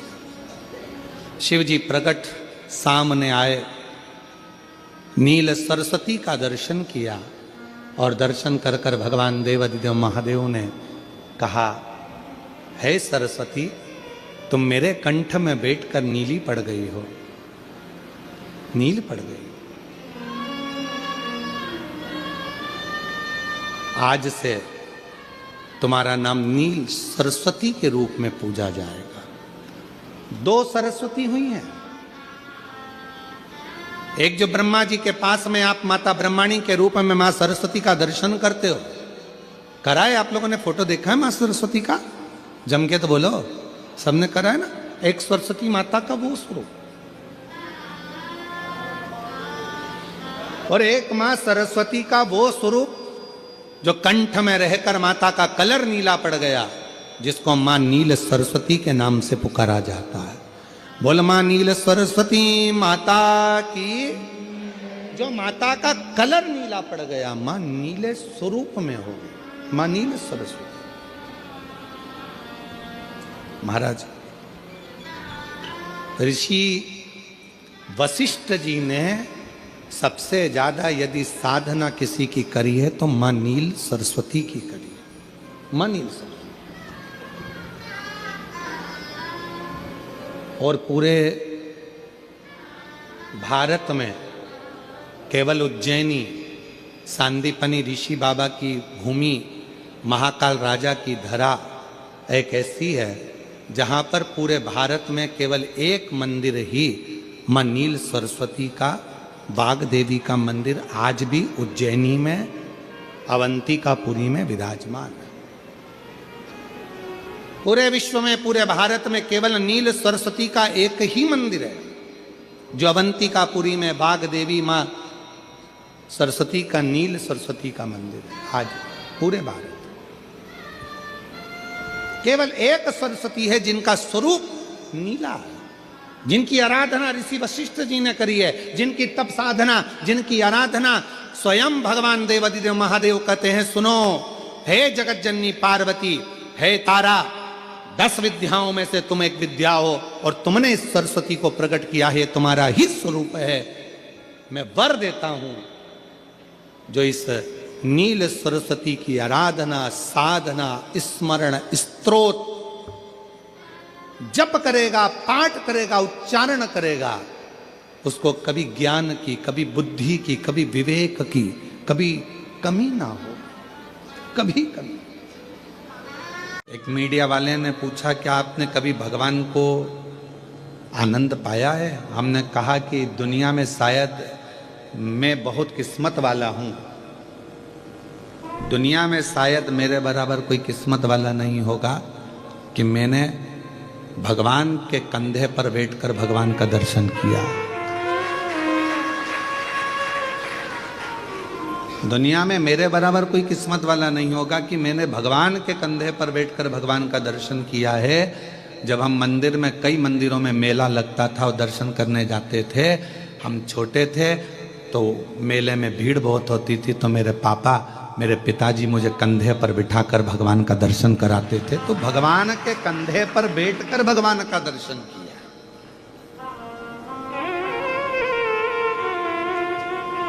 पिता भगवान है, उसके कंधे पर बैठकर हमने भगवान का दर्शन किया। अनंत चतुर्दशी की झांकियां निकलती थी, छोटे थे, नहीं देख पाते थे, तो पिता के कंधे पर बैठकर दर्शन करते। स्वयं फॉलो करो।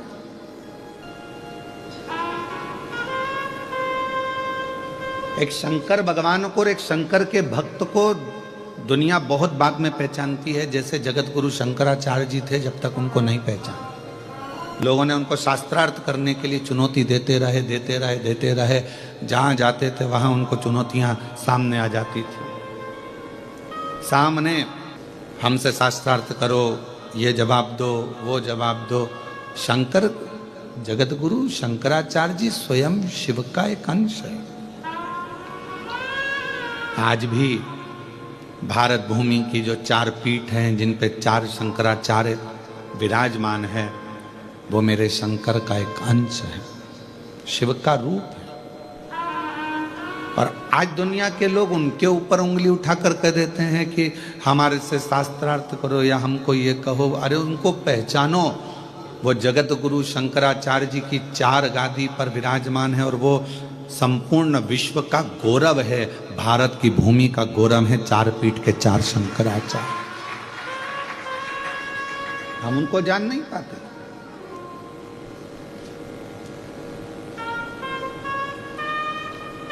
लड़ने के लिए पूरी दुनिया पड़ी हुई है, पर लड़ाई धर्म की नहीं होना चाहिए। मंदिर में पूजन कर रहे हो, वहां झगड़ा ना करें। कथा श्रवण कर रहे हो, वहां झगड़ा ना करें। सनातन धर्म को एकजुट करने की बात करें, पर आपस में झगड़ा ना करें, विवाद ना करें। बहुत सारी जगह पड़ी है लड़ाई करने के लिए। आओ मैदान में, तलवार उठाओ और हो जाओ चालू, डंडे उठाओ और हो जाओ चालू। पर सनातन पर उंगली उठे, ये ठीक नहीं है। एक सनातनी दूसरे सनातनी को अपशब्द कह रहा है, दूसरा सनातनी तीसरे को अपशब्द कह रहा है, ये ठीक का?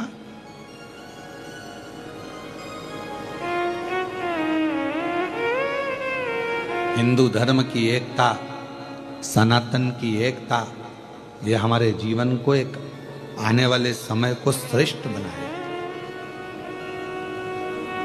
कथनी और करनी में अंतर नहीं होना चाहिए। जितना एक वक्ता कहे ना, जितना प्रवचन दे उतना प्रवचन अपने ऊपर भी धारण करो।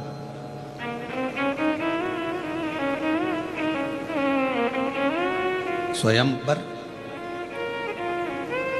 हम एक दिन अगर व्यासपीठ से बोल दिया कि हमें कृष्णेश्वर बाबा का वर्णन करना है मंदिर में जाकर, हम उसी समय शाम को पहुंच गए वर्णन करने। हम कहकर चले जाएं ये ठीक नहीं।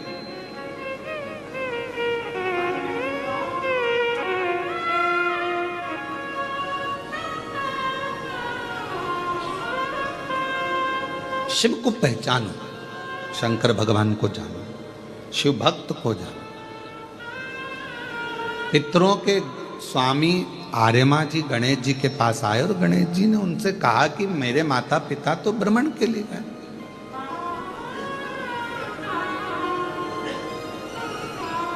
और केवल माता पिता भ्रमण नहीं करते हैं। पहले का नियम था, जब भी मम्मी पापा माता पिता जब बैठते थे एकांत में तो कुछ परिवार के लिए अच्छा करने की बात करते थे, कुछ नया करने का प्लान करते थे। ये मोबाइल ने सारे प्लान फेल कर दिए। पत्नी अपना मोबाइल लेकर बैठी रहती है, रात्रि के समय पति अपना मोबाइल लेकर बैठा रहता है। एक कोने में वो व्हाट्सएप चलाती रहती है, दूसरे कोने में वो गूगल और फेसबुक चलाता रहता है। अब दोनों के आपसी तालमेल कैसे मिलेंगे? विचार तो समाप्ति हो गए।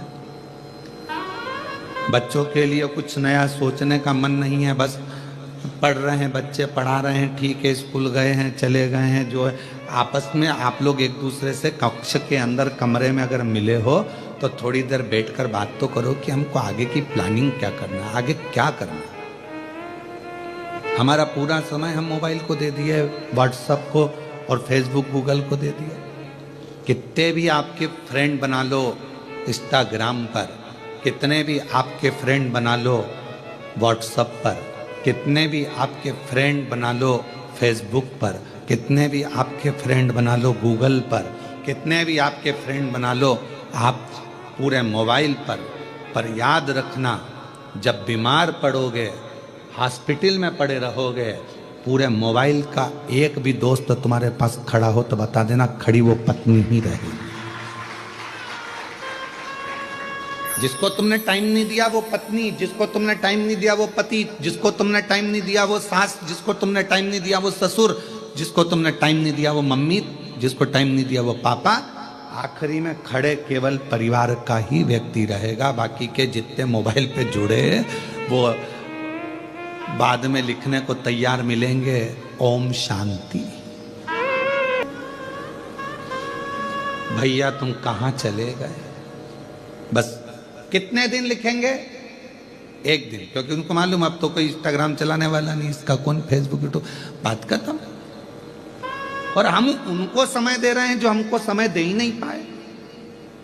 अपने माँ को हमने समय नहीं दिया, पिता को समय नहीं दिया, अपनी पत्नी को समय नहीं दिया, अपने पति को समय नहीं दिया, अपने बच्चों को समय नहीं दिया, अपने भाई बंधु को समय नहीं दिया, और बहन को समय, भाई को समय, इनको समय नहीं दिया, और सबको दिया। दिन भर लगे रहे, दिन भर कि कौन काम आया? एक बार लिख देना मेरे को 5 लाख की जरूरत है, देखिए हम पूरे मोबाइल में से कोई 5 लाख रुपए भेज दे तुमको। 5 लाख भी जान दो, 500 रुपए के लिए लिख दो कि मुझे 500 की जरूरत है, 500 कोई भेज दे तो बात कौन भेजे?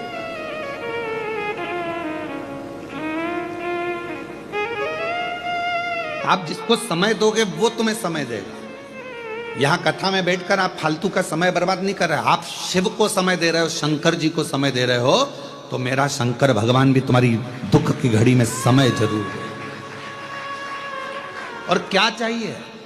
एक बच्चा अगर पड़ा हुआ है हॉस्पिटल में, अगर एक माँ पड़ी है, एक पिता हॉस्पिटल में पड़ा है, अंतिम सांसें चल रही है, तो क्या चाहिए उस समय पर? आप क्या बोलोगे डॉक्टर साहब को? डॉक्टर साहब थोड़ा सा देख लो ना, इनका अच्छा समय कर दो ना डॉक्टर साहब, थोड़ा सा समय और मिल जाए ना डॉक्टर साहब, इसको और थोड़ा समय। हम क्या मांग रहे हैं? समय। जब व्यक्ति हॉस्पिटल में पड़ा रहता है, हम भगवान से पैसा नहीं मांगते हैं, अटैची नहीं मांगते, माल नहीं मांगते, प्रॉपर्टी नहीं मांगते, हम उस समय मांगते हैं समय। भगवान इसको, छोटे बच्चे हैं इसके प्रभु, 2-4 साल और निकल जाए, समय दे दो। भगवान भी कहेगा तूने अगर शिव पुराण में समय दिया है तो वो सारा समय मैं तुझे भी दूंगा, तू क्यों चिंता कर। तूने अगर मेरे मंदिर में समय दिया है, तूने मुझे समय दिया है, तो मैं तुझे दूंगा।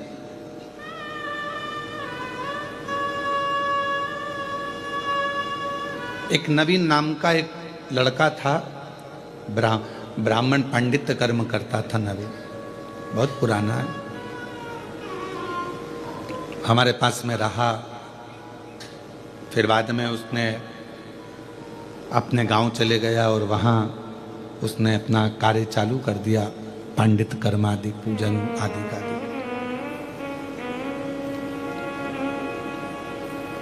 और ऐसा ही एक पुत्र और हमारे साथ में रहा, जबलपुर के सचिन। तो वो बालक बोला कि गुरुजी मुझे एक बीमारी हो गई है और बहुत दुखी हूं मैं, बहुत दुखी। हमने कहा क्यों टेंशन लेता है, क्या हुआ?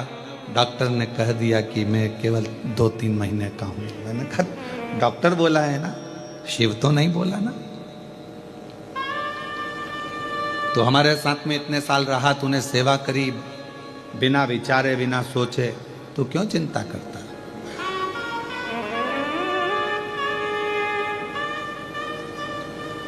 क्यों सोचना? तूने उस पर भरोसा करा, उसकी सेवा करी है ना तूने। बीमारी आ भी गई ना, टेंशन मत ले, तूने उसकी सेवा करी है। डॉक्टर ने तुझे 2 महीने दिए हैं, पर तू हमारे साथ सेवा में कम से कम 4 साल रहा है, तो तेरे 4 साल तो बाबा कैसे भी बढ़ा कर ही रहेंगे, तू क्यों चिंता करता? अब ये 4 तो उसके थे, उसकी तरफ से जो तूने सेवा करी, और 4 गुरु की तरफ से, और 4 तेरी माता की तरफ से, और 4 तेरे पिता की तरफ से। और आज उस बच्चे को कई साल निकल गए और वो बेटा आज भी बड़ा स्वस्थ है और आनंद के साथ में सेवा। एक ऑपरेशन हुआ उसका, ऐसा नहीं कि ऑपरेशन नहीं हुआ, पर बाबा की कृपा से स्वस्थ हो गए। आपने कृष्णेश्वर बाबा को कितना समय दिया, आपने राम जी को कितना समय दिया, आपने शिव जी को कितना समय दिया, आपने भगवान को कितना समय दिया, वो समय पूरा काउंट होता है। आपने परमात्मा को दिया है तो परमात्मा भी आपकी दुख की घड़ी में, अंत घड़ी में, और अंत समय प्रभु आना पड़ेगा, वचन दिया तो निभाना पड़ेगा। आए नाए प्रभु कुटुंब कबीला, अंत समय प्रभु आना पड़ेगा, वचन दिया तो निभाना पड़ेगा, अंत समय प्रभु आना पड़ेगा। तो ये अंत बिंदु, आप अब क्या सोचे, क्या विचार करें? आपने दिया समय, हम फिर निवेदन करेंगे, कथा मोबाइल पर सुनो, हम मना नहीं करेंगे। टीवी पर सुनो खूब आनंद में, मोबाइल पर सुनो खूब आनंद में, पर रात्रि में आधा घंटा 1 घंटा जब अपनी पत्नी के साथ, अपने पति के साथ, अपने परिवार के साथ रहो, तब इस मोबाइल को स्विच ऑफ कर दो या साइलेंट कर दो, फ्लाइट मोड पे डाल दो और इसको ले जाके अपने एक कोने में रख दो। उसके बाद 1 घंटा अपने परिवार के साथ, अपने बच्चों के साथ, पत्नी, पति, माता, पिता, जिसको आपको समय देना है सबको दो। क्यों? क्योंकि कोई दुख की घड़ी आएगी तो मोबाइल के मित्र तुम्हारे सामने नहीं होंगे, मित्र तुम्हारे परिवार वाले तुम्हारे सामने होंगे। हम उनको समय नहीं दे पा रहे।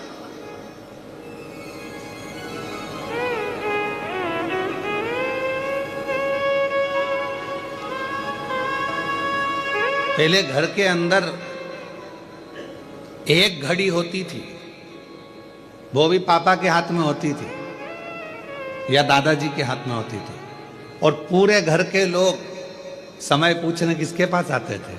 दादाजी के पास। क्यों काका जी कितनी बजी है भाऊ साहब कितनी बजी है? अभी भाई इतनी बज रही। भाऊ साहब देखना कितनी बज रही है। बहुएं आती थी अपने बच्चों को भेजती, जा दादाजी से पूछ कर टाइम कितना हो गया। वो दादाजी क्या टाइम? भाऊ साहब ने बता दिया इतना टाइम हुआ है, दादाजी ने बता दिया। पहले एक घड़ी होती थी और समय सबके पास होता था। आज के समय में घड़ी सबके पास है पर समय किसी के पास नहीं। घड़ी सबके हाथ में है पर समय किसी के पास नहीं है। सब व्यस्त हैं और पूछा जाए कि किस चीज में व्यस्त हो, तुम कहते हो मेरे पास टाइम नहीं टाइम नहीं टाइम नहीं। तो एक कॉपी पे हमें लिख के बताओ तुमने सुबह से लेकर शाम तक क्या करा। सवेरे उठी थी, चाय बनाई थी, पी थी, फिर नहाई, नहा के फिर बच्चों का टिफिन बनाया, स्कूल भेजी, बच्चे स्कूल चले गए, फिर मैंने ये काम किया, फिर मैंने वो काम किया, फिर मैंने ये काम किया, फिर आखिरी में रात्रि तक का पूरा हिसाब कॉपी में लिख के दिया। अब इसमें पूछा कि तूने दूसरे के लिए क्या किया, तो क्या कुछ नहीं, अपने में ही लगी रही दिन भर 24 घंटे, तो फिर फल क्या मिला? समय नहीं है हमारे पास। घड़ी सबके पास है। पहले एक घड़ी होती थी, सबके पास समय होता था। आज के जमाने में सबके पास घड़ी है पर समय किसी के पास नहीं। कोई फ्री नहीं, कोई फ्री। आप समय नहीं दे रहे हो भगवान को, तो फिर भगवान कैसे ना आवे? हमारा नियम आप पूछिए, हितेश जी आपको बता देंगे कि हम नारखेड़े जी भी इतने साल से जुड़े हैं। कोई नारखेड़े जी आज से नहीं जुड़े हैं। नारखेड़े जी को जुड़े हुए लगभग 20 साल के ऊपर होगा, 22 साल के करीब। जब तो हितेश भी इतने नहीं जुड़े थे, कोई नहीं जुड़ा था, केवल नारखेड़े जी और उनकी धर्म पत्नी सी और आती थी 20-22 साल पहले। और आज गर्व से कहूंगा नारखेड़े जी, कुबेरेश्वर धाम की पहली बाउंड्री आपके द्वारा बनाई गई थी।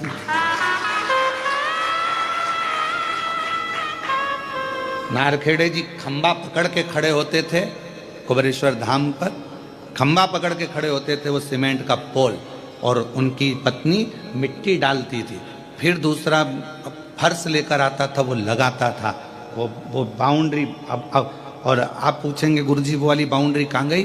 तो वो बाउंड्री एक इछावर के पास में एक हनुमान जी का मंदिर है, उस मंदिर पर हमने उस बाउंड्री को पूरा लगवा दिया, क्योंकि वो बाउंड्री अच्छी थी तो लगवाई। कोई आज का समय दीजिए आप परमात्मा, समय दोगे तो उस समय का फल जरूर मिलेगा। बीज आज बोया है तो थोड़े दिन के बाद ही फल आएगा ना। तुम सोचो कि आज की आज आ जाए। हम तो कथा कर कर आज चले जाएंगे, हमने तो बीज बो दिया। और भगवान से प्रार्थना है जो जो आया है इन सब की मनोकामना पूर्ण करना, इनके भी गोदी में कोई फल आए। ये जो कामना कर कर बैठे हैं इनको वो फल प्राप्त हो, तो हम जान, हम तो बीज बोकर चले जाएंगे। आज भक्ति का बीज आपके अंदर बो दिया, शिव तत्व का बीज बो दिया, और बाबा सबकी झोली भर दे। बस इससे बढ़कर सुख क्या चाहिए? क्या चाहिए? और नारखेड़े जी बड़ा अच्छा लगा, पाटिल जी तुम दोनों का प्रेम स्नेह है, आपस में ऐसा लगता है कि ब्याई कम भाई ज्यादा दिखते हो। ये स्नेह है आप लोगों, ये प्रेम है आप लोगों का, और यही प्रेम जीवन में होना चाहिए, यही स्नेह होना चाहिए। कुछ नहीं जाएगा, कब कौन किसके परिंदे उड़ जाएंगे, किसके पंख टूट कर गिर जाएंगे, कौन उड़ जाएगा, कोई का भरोसा नहीं है। संसार में जितने दिन आए हो उतने दिन इतने प्रेम से जिंदगी जी लो कि जाने के बाद भी लोग याद रखें कि कौन था, कौन। घड़ी बहुत हो गई, समय कम हो गया, निवेदन है समय दो परमात्मा को। हम ना इनसे पूछो, हम ये लोग घर पे भी आते हैं तो हम इनको इतना समय नहीं देते, हम हमारे शिव को समय देते, भगवान शंकर की भक्ति करें। हमें ना मंत्र आते हैं, हमें ना तंत्र आता है, हमें ना साधना आती है, ना हम तपस्या कर पाते हैं, ना हम बहुत बैठ कर नेत्र बंद कर, हमसे कोई कह दे तुम बहुत देर तक नेत्र बंद करके बैठे रहो तो हमारे को बेचैनी होती है अंदर से। क्यों? क्योंकि हमने दिन रात उसको देखा है, उसको देखे बिना एक मिनट नहीं रह सकते, तो फिर हम नेत्र बंद करके कैसे रह जाए? हम तो उसके बिना एक मिनट नहीं रहते। हम कुबेरेश्वर धाम पर भी रहते हैं तो हमारी खिड़की थोड़ी सी खुली रहती है, उसमें से हम बस बाबा को देखते रहते हैं, दिन रात उसका स्मरण करते रहते हैं, उसको निहारते रहते हैं। ये जीवन मिला क्या, उसको देख।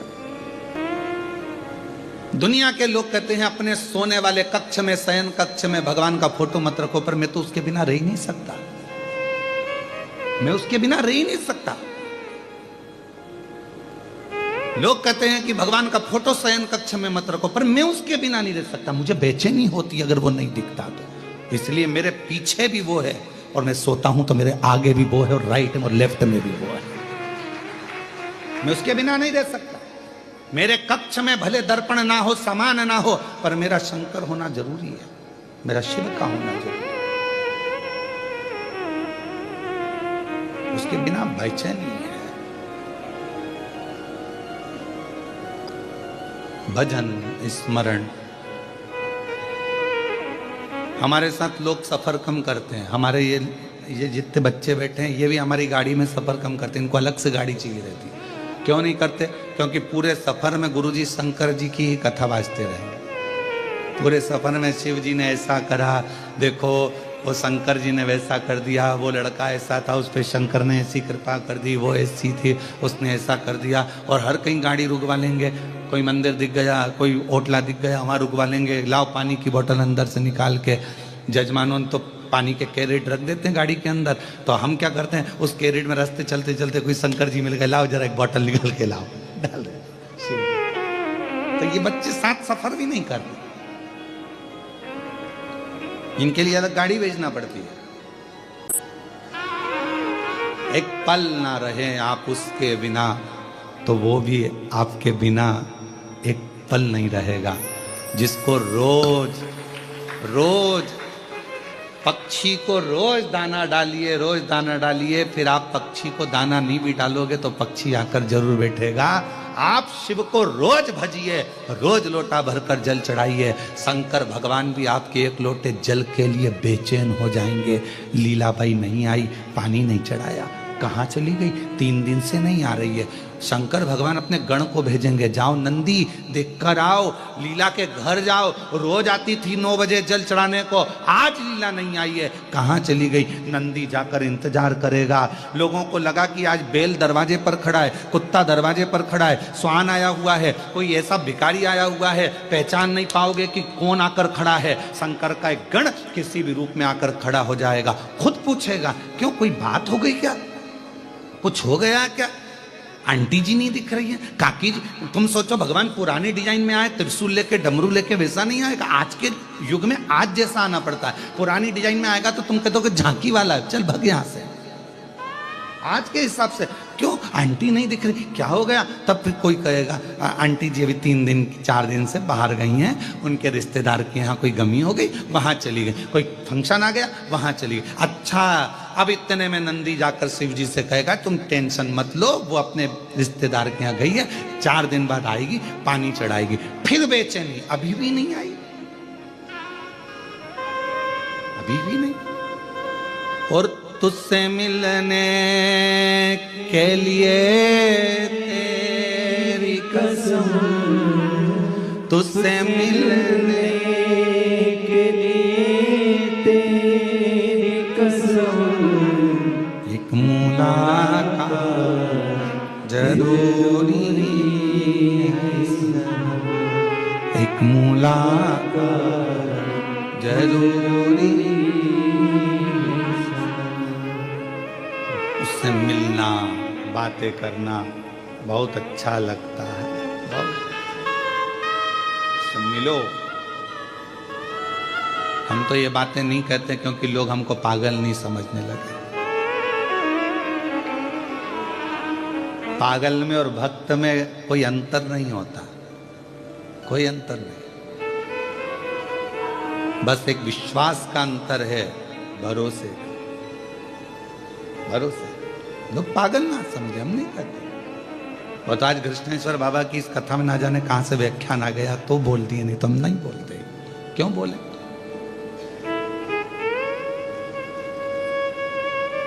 आता है उसका नंदी पूछ कर जाता है क्यों नहीं आई, क्यों नहीं आई, बेचैनी बढ़ती है। दाना डाला है तुमने रोज, पक्षी तो आएगा छत पर, जरूर डाल के देखना, प्रैक्टिकल करना।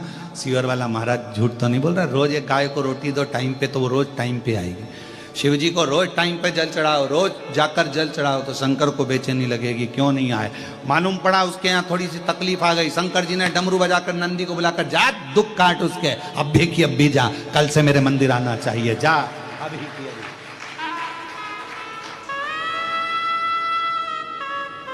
आप नियम बनाओ शिव जी के मंदिर जाने का, वो नियम बनाएगा तुम्हारे दुख काटने का, तुम्हारी तकलीफ मिटाने का, तुम्हारे कष्ट मिटाने का।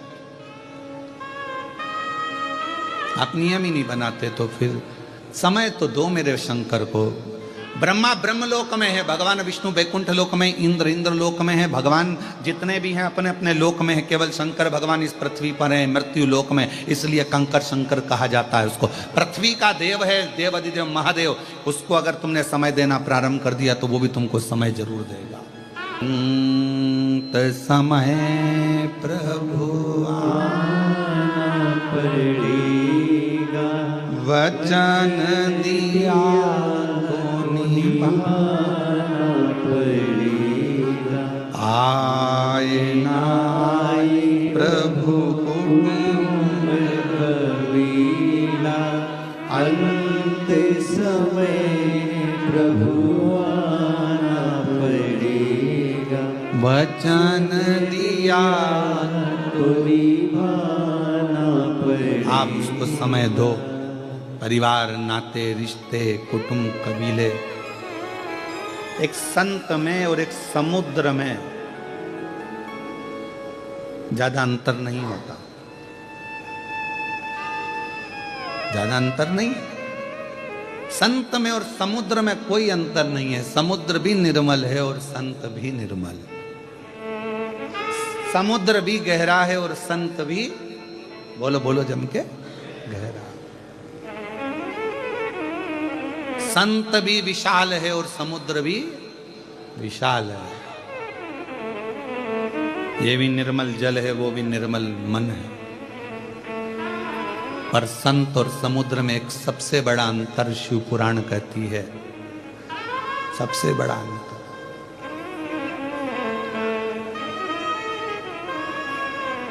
जब तूफान आता है तो समुद्र मर्यादा तोड़ देता है, पर संत अगर असली है तो दुनिया कितनी भी गाली दे दे पर वो अपनी मर्यादा नहीं तोड़ता,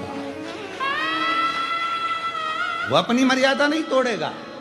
समुद्र, तूफान आया, किसी ने कुछ कहा, आप शब्द कहे, कोई हवा चल गई तो समुद्र ने मर्यादा तोड़ दी और बिल्डिंग तोड़ी, खंबे तोड़े, पेड़ तोड़े, समुद्र मर्यादा तोड़ देता है।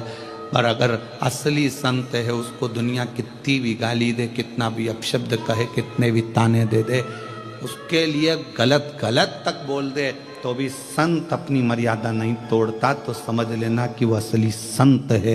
नामदेव जी को कितना कहा, तुकाराम जी को कितना कहा, मीराबाई को कितना कहा, रामकृष्ण परमहंस जी को कितना कहा,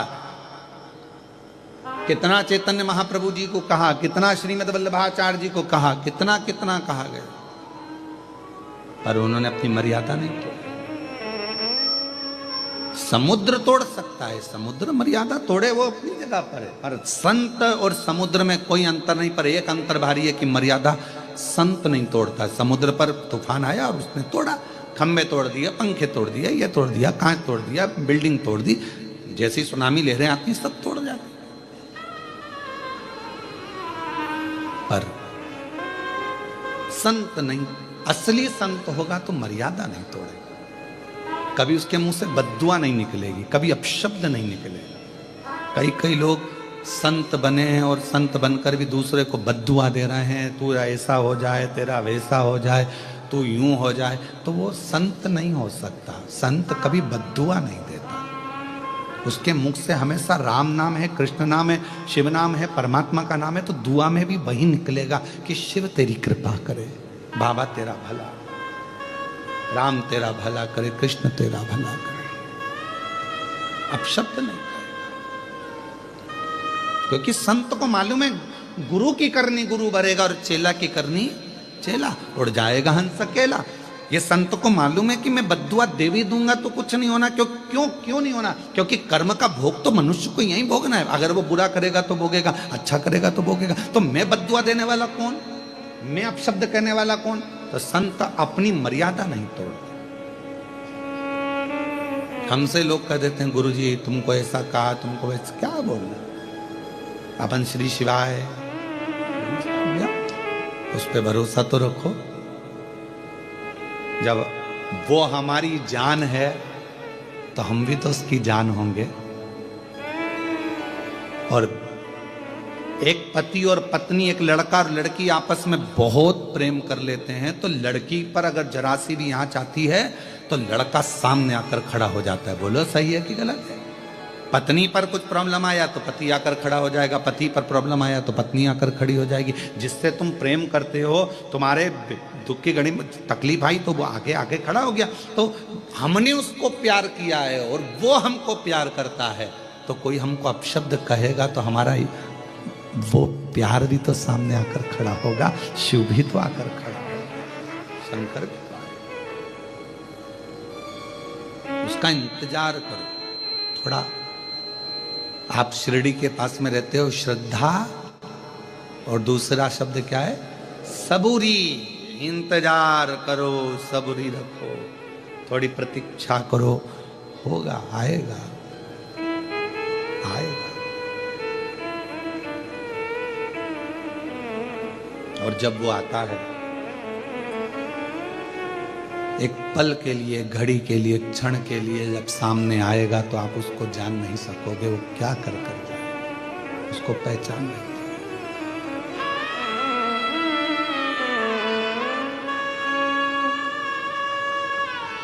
कृष्णेश्वर महादेव के मंदिर में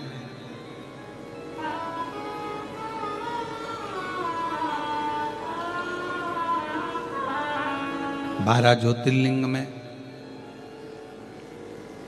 सब अपना अपना कार्य करें, तुम अपना कार्य करो। एक क्षण के लिए भूमि पर बैठकर उसको भजो।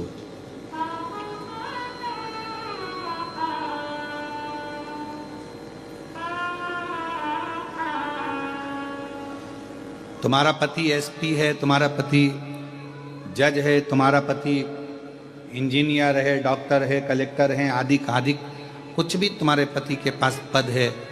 अगर कोई पूछे पत्नी से कि तुम्हारा पति कहाँ मिलेगा तो क्या ऑफिस में होंगे। ये टाइम तो उनका ऑफिस का है। डॉक्टर है तो ये टाइम तो उनका क्लिनिक का है। इंजीनियर है तो ये टाइम उनका ऑफिस का है। हमसे कोई पूछे कि शंकर भगवान 24 घंटे कहां मिलेंगे तो हम कहेंगे 12 ज्योतिर्लिंग और कुबेरेश्वर धाम में चले जाओ, 24 घंटे में, 24 घंटे। शायद सारे मंदिरों के दरवाजे बंद हो जाते हैं पर कुबेरेश्वर धाम का दरवाजा तो रात को भी खुला। आप लोग गए होंगे कभी, रात को भी खुला है। दिन भर लोग जल मंदिर में चढ़ाते हैं पर कुबेरेश्वर धाम पर लोग रात्रि के 3 बज रही है, 2 बज रही है, 1 बज रही है, 1:30 बज रही है, 2:30 बज रही है, 4 बज रही है। और आपसे निवेदन करेंगे कभी भी जाकर देख लेना, वो आपको एक लोटा जल चढ़ाते ही मिलेंगे।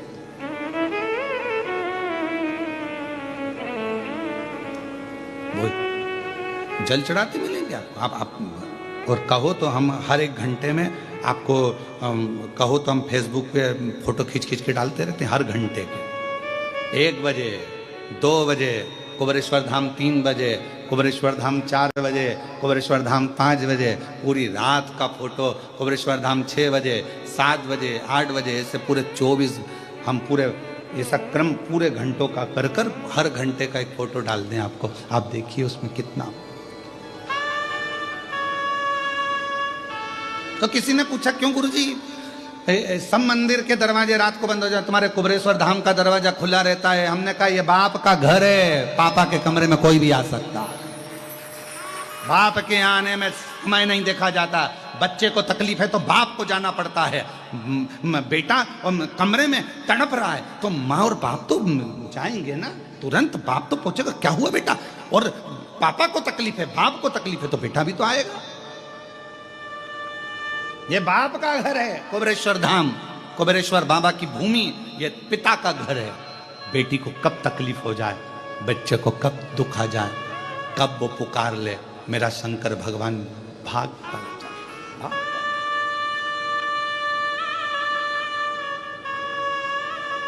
लोग कहते हैं गुरुजी कुबेरेश्वर धाम में 5 दरवाजे हैं मंदिर में आने के। ये 5 दरवाजे क्यों हैं? हमारे कुबेरेश्वर बाबा के धाम के 5 दरवाजे इसलिए हैं क्योंकि भगवान शंकर के 5 मुख हैं। भगवान शंकर के 5 स्वरूप, पंचायत, शिव पंचायत में 5 देवता हैं। मेरे शंकर भगवान के 5 मुख, 5 पंचायत के देवता। मेरे शंकर भगवान के कब, कौन से मुख से आप निकल कर जा रहे हो और मेरे शंकर भगवान कौन से मुख से तुम्हें वर देकर भेज दें। इसलिए 5 मुख के रूप में 5 द्वार मेरे कुबेरेश्वर धाम के, 5 द्वार। कौन सा द्वार? एक द्वार बंद होगा तो दूसरा खुला मिलेगा, दूसरा बंद होगा तो तीसरा खुला मिलेगा, तीसरा बंद होगा तो चौथा खुला मिलेगा, चौथा बंद होगा तो 5वां खुला मिलेगा। 5 द्वार में से कोई द्वार तो मिलेगा।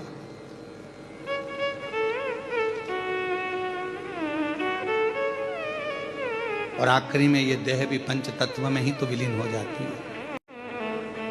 है क्या? पिता का घर है। कभी भी आप जाओ 12 ज्योतिर्लिंग में, किसी ज्योतिर्लिंग में आप जाकर बैठो तो कोई तुमसे पूछे शिव कहाँ मिलेंगे, तो आप कह सकते हो कि कृष्णेश्वर मिलेंगे, ओमकार मिलेंगे, नागेश्वर मिलेंगे, केदार मिलेंगे, महाकाल मिलेंगे, विश्वनाथ में मिलेंगे, सीहोर कुबेरेश्वर धाम। अगर 24 घंटे चाहिए तो कुबेरेश्वर धाम पर मिलते 24।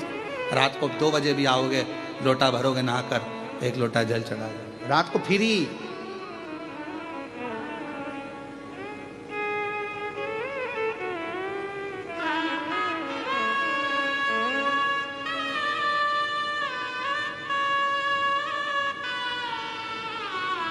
अजब निराली और अजब निराली है भोले की लीला, अजब निराली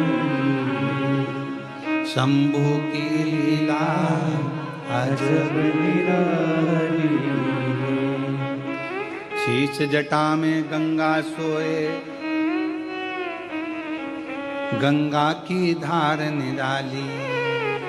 शीश जटा में गंगा सो, गंगा की धार निराली है। अजब निराली, अजब निराली है भोले की लीला, अजब निराली है शंभू की लीला, अजब निराली। निर्धन को वो धन है देता, बांझन को दे सूत। निर्धन को वो धन है देता, बांझन को दे पूत। कोड़ी को नित काया देता, अजब निराली है भोले की लीला, अजब निराली है शंभू की लीला, अजब निराली। अजब निराली, अजब निराली है भोले की लीला, अजब निराली है शंभू की लीला, अजब निराली।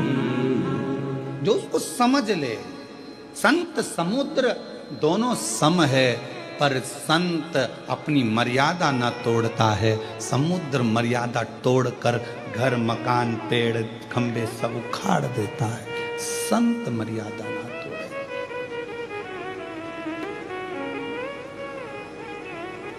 स्नेह दे। आर्यमा स्वामी भ्रमण करते करते श्री गणेश जी महाराज से मिल ली और गणेश जी से पूछा, कहाँ है तुम्हारे पिता? कहाँ तुम्हारे पिताजी हैं, कहाँ तुम्हारी माताजी हैं? तो कहा कि वो तो भ्रमण कर रहे होंगे। भ्रमण,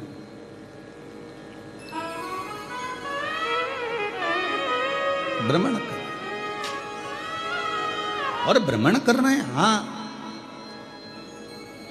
कहीं बैठे होंगे, हाँ।